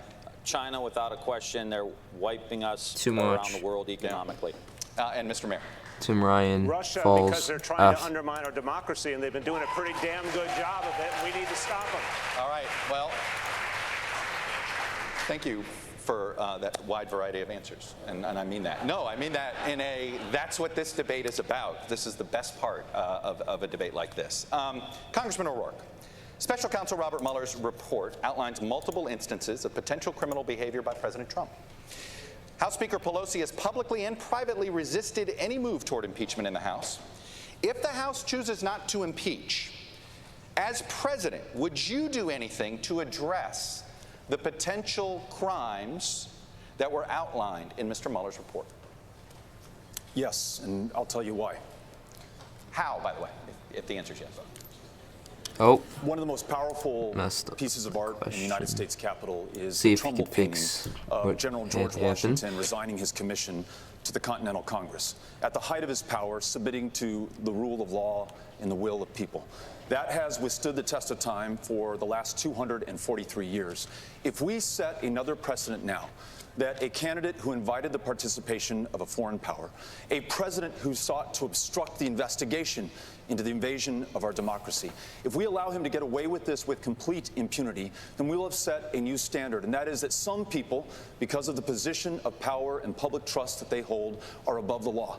And we cannot allow that to stand. So we must begin impeachment now so that we have the facts and the truth, and we follow them as far as they go and as high up as they reach, and we save this democracy. And if we've not been able to do that in this year or the year that follows, and under my administration, our Department of Justice will pursue these facts and ensure that there are consequences, there is accountability, and there is justice. It's the only way that we save this country. Thank you, Congressman O'Rourke. Congressman Delaney, because Okay, of the accountability issues that is still Congressman at a O'Rourke was C. just describing there, and the real political landscape in which Nancy Pelosi is saying that impeachment will not be pursued in the House, it raises the prospect, and the Mueller report raises the prospect, that President Trump could be prosecuted for some of those potential crimes down the line. No U.S. president has ever been prosecuted for crimes after leaving office. Do you believe that President Trump could or should be the first? I guess there's always a first. Should he be? I don't think anyone's above the law. I don't think anyone is above the law, including a president. I support Speaker Pelosi's decisions that she's making in the House of Representatives right now as Speaker. I think she knows more about the decision as to whether to impeach the president than any of the 2020 candidates combined. Conceded. So he's going to stay in an F. I do think no one's above the law, and this president, who is lawless, should not be above the law. But I will tell you, Rachel, the one thing when you're out doing as much campaigning as I've done, 400 events, all 99 counties in Iowa, this is not the #1 issue the American people ask us about. It's not. They want to know what we're going to do for health care. how we're going to lower pharmaceutical prices, if how we're going to you build do the infrastructure, 2018 what one, we're going to do to create jobs in their midterm, communities. the biggest you know, thing last was year in our country, healthcare. 80% of the money for startup businesses went to 50 counties in this country. There's over 3,000 counties in this country. That's what they care about. A lot of it is farmland, but you could also say a lot of it is suburbs and cities too. But I'm not sure where those counties were. These kind of kitchen table, pocketbook issues are actually what most Americans care about. They never ask about the Congressman, thank you. Your time is up. They never ask about it. Bumped up to a D. We're going to solve these problems. Here's the thing. I still, Senator, we got. If we let the Republicans run our elections, We got to. and if we do not do something about Russian interference in the election, and we let Mitch McConnell stop all the backup paper ballots, then we're not going to get what we want to do. I got to sneak in. We blew through a break, which was good news to give you more time, so I got to sneak one in now. More of this debate. It's picking up here. It continues right after this. Okay. Anyone want to comment about my current listing of ranked for the debate? So C is they don't change much in polls, B is they go up slightly, D is they go down slightly, A is they go up a lot, F they go down a lot. So just put it down below and I will see what you have to say. Here it is. This is the month to start looking at on your calendar, February 2020. That's when all the talk ends and the voting begins, and that massive, gigantic, enormous Democratic presidential field gets thinned down, and maybe by the end of that month, we'll even have a pretty good sense who the nominee is going to be. You know, Iowa, always in that leadoff position. The Iowa caucuses, there it is, Monday, February 3rd. The race begins in Iowa, and then traditionally, it is an 8-day stretch from Iowa to New Hampshire. First caucuses in Iowa, first primary in New Hampshire 8 days later. So you can expect however many candidates are left when they get to the starting line in Iowa, there's probably going to be far fewer 8 days later between Iowa and New Hampshire. You can expect a lot of winnowing to take place. You'll have some clear candidates who are out in front as well. The next stop, this is a new one on the Democratic, a relatively new one, only the last couple cycles, Nevada. Caucuses in Nevada, that's the next one, and then the big one, obviously, the South Carolina primary, the first in the South primary at the end of the month, and of course, South Carolina, very important because this is the first state where you're going to have a really... So we did actually hit our, we'll tie at our high twice. It's really interesting. We started around 3, and now we're up to 6. Oh, 8. Individual contests. We'll talk only about these states the nights they come in.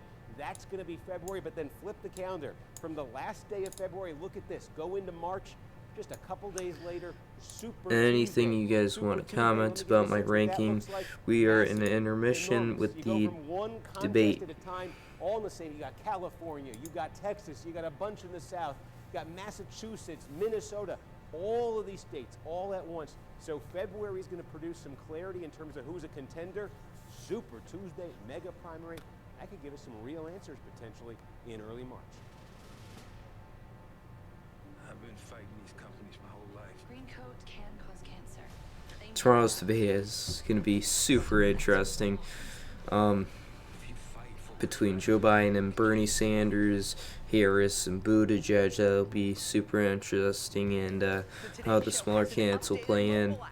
Catch up on segments from the show that you missed. You can Okay. watch our digital original videos, shop our favorite deals. All you have to do is text today to 66866. Simple and download. The first presidential debate of the 2020 election. A two-night event. Wednesday, June 26th and Thursday, June 27th. Live from Miami on NBC, MSNBC, Telemundo, and NBC News Now. Oh, is it returning? Oh yeah, he hangs in it. We'll see what happens there. Okay, we have returned back to the debate.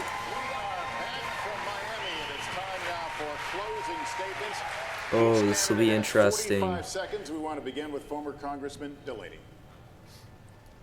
Closing now? Closing. Okay, 45 seconds. we could go on. Together, we are on a mission. We're on a mission to find the America that's been lost. lost through infighting, lost through inaction. We're so much better than this. We're a country that used to do things. We saved the world. We created the American dream for millions of people like myself, the grandson of immigrants, the son of a union electrician who went on to become a successful business leader and create thousands of jobs. But we did these things with real solutions, not with impossible promises. And those are the roots that we have to get back to. I'm running for president to solve these problems, to build infrastructure, to fix our broken healthcare system, to invest in communities that have been left behind, to improve public education. I just don't want to be your president to be your president. I want to be your president to do the job. This is not about me. This is about getting America working again. Thank you. Mayor de Blasio, Mayor, your closing statement. It matters. It matters in this fight for the heart and soul of our party that we nominate a candidate who has seen the face of poverty and didn't just talk about it, but gave people $15 minimum wage.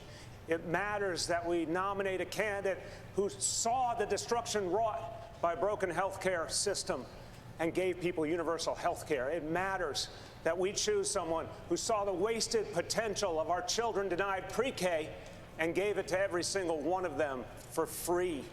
These things really matter. And these are the things that I've done in New York, and I want to do the same for this whole country. Because putting working people first, it matters. We need to be that party again. Let's work together. With your help, we can put working people first again in America. Excuse me. Thank you, Mayor de Blasio. Right on time. This is not Mayor de Blasio, but this is what's representing it. So C Inslee. I made a decision. I decided that on my last day on earth, I wanted to look them in the eye and tell them I did everything humanly possible to protect them from the ravages of the climate crisis. And I know to a moral certainty, if we do not have the next president who commits to this as the top priority, it won't get done. And I am the only candidate, frankly, I'm surprised. I'm the only candidate who's made this commitment to make it the top priority.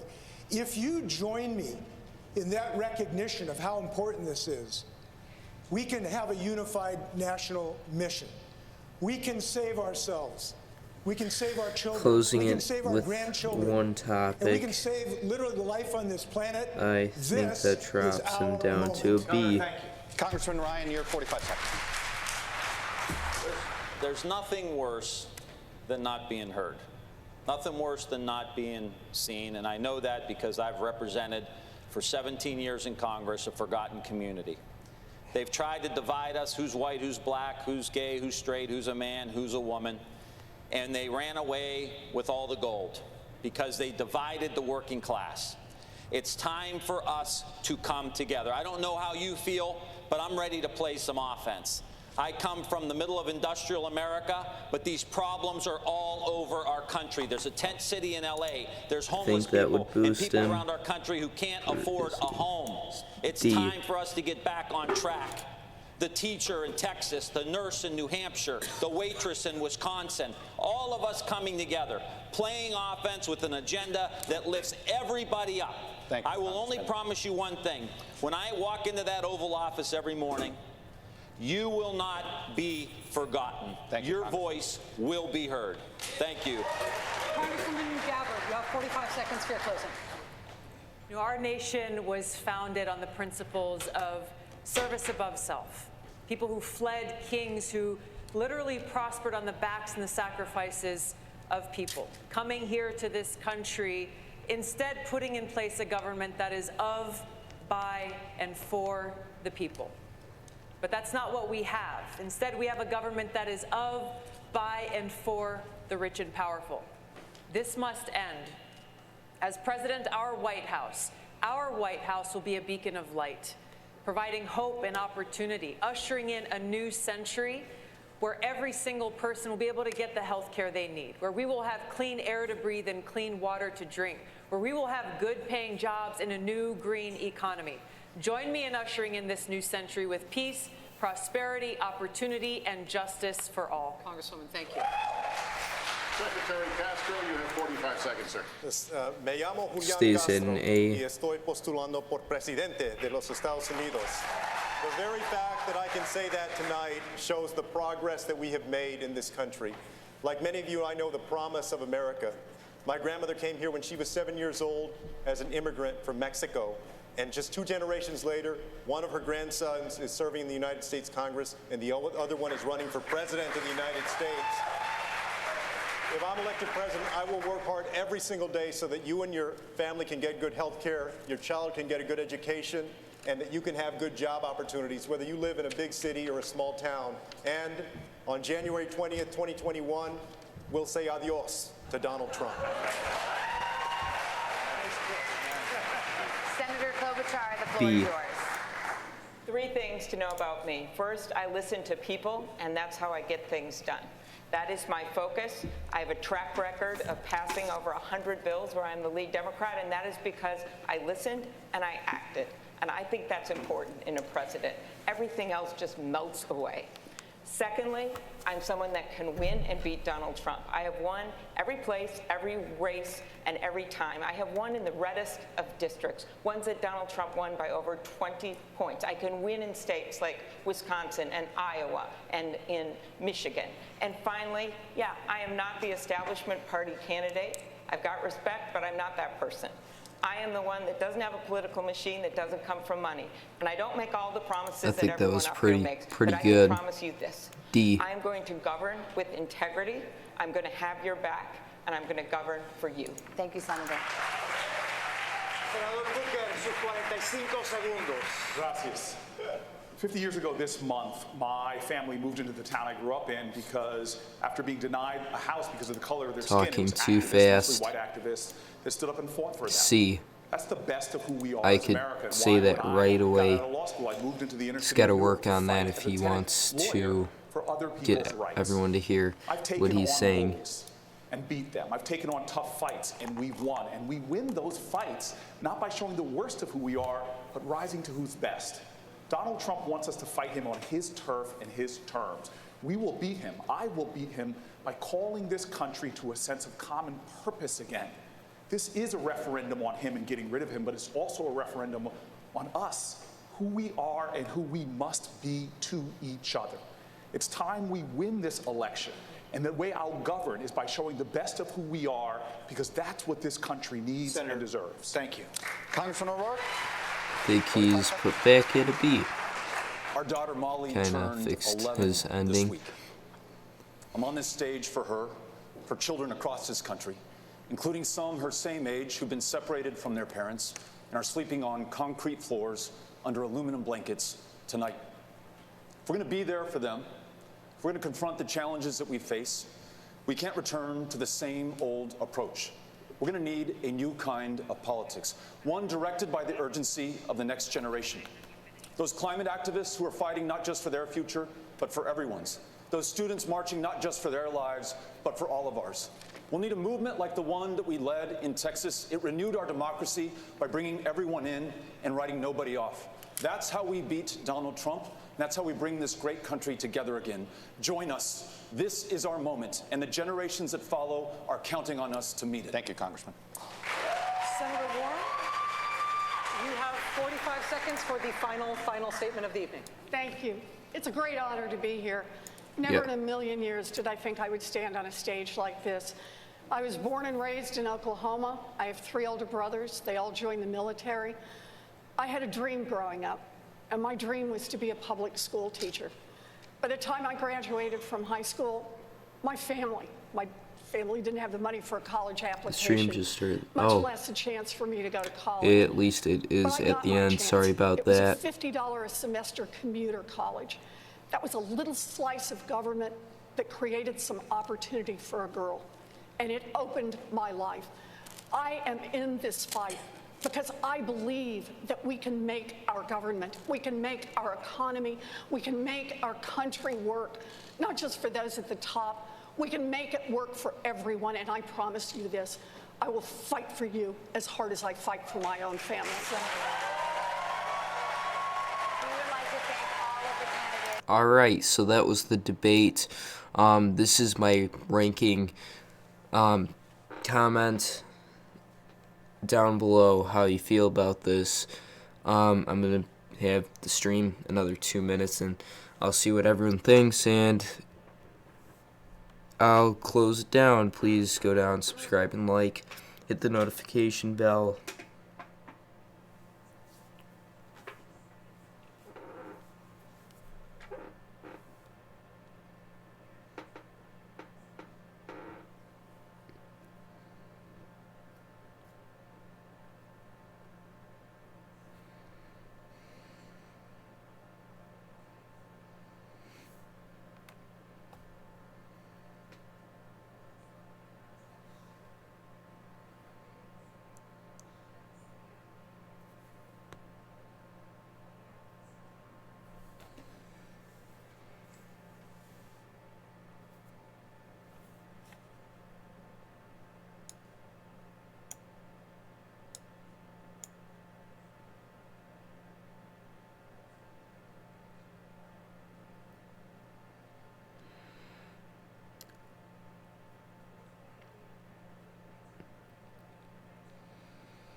Okay, I'm gonna close it down.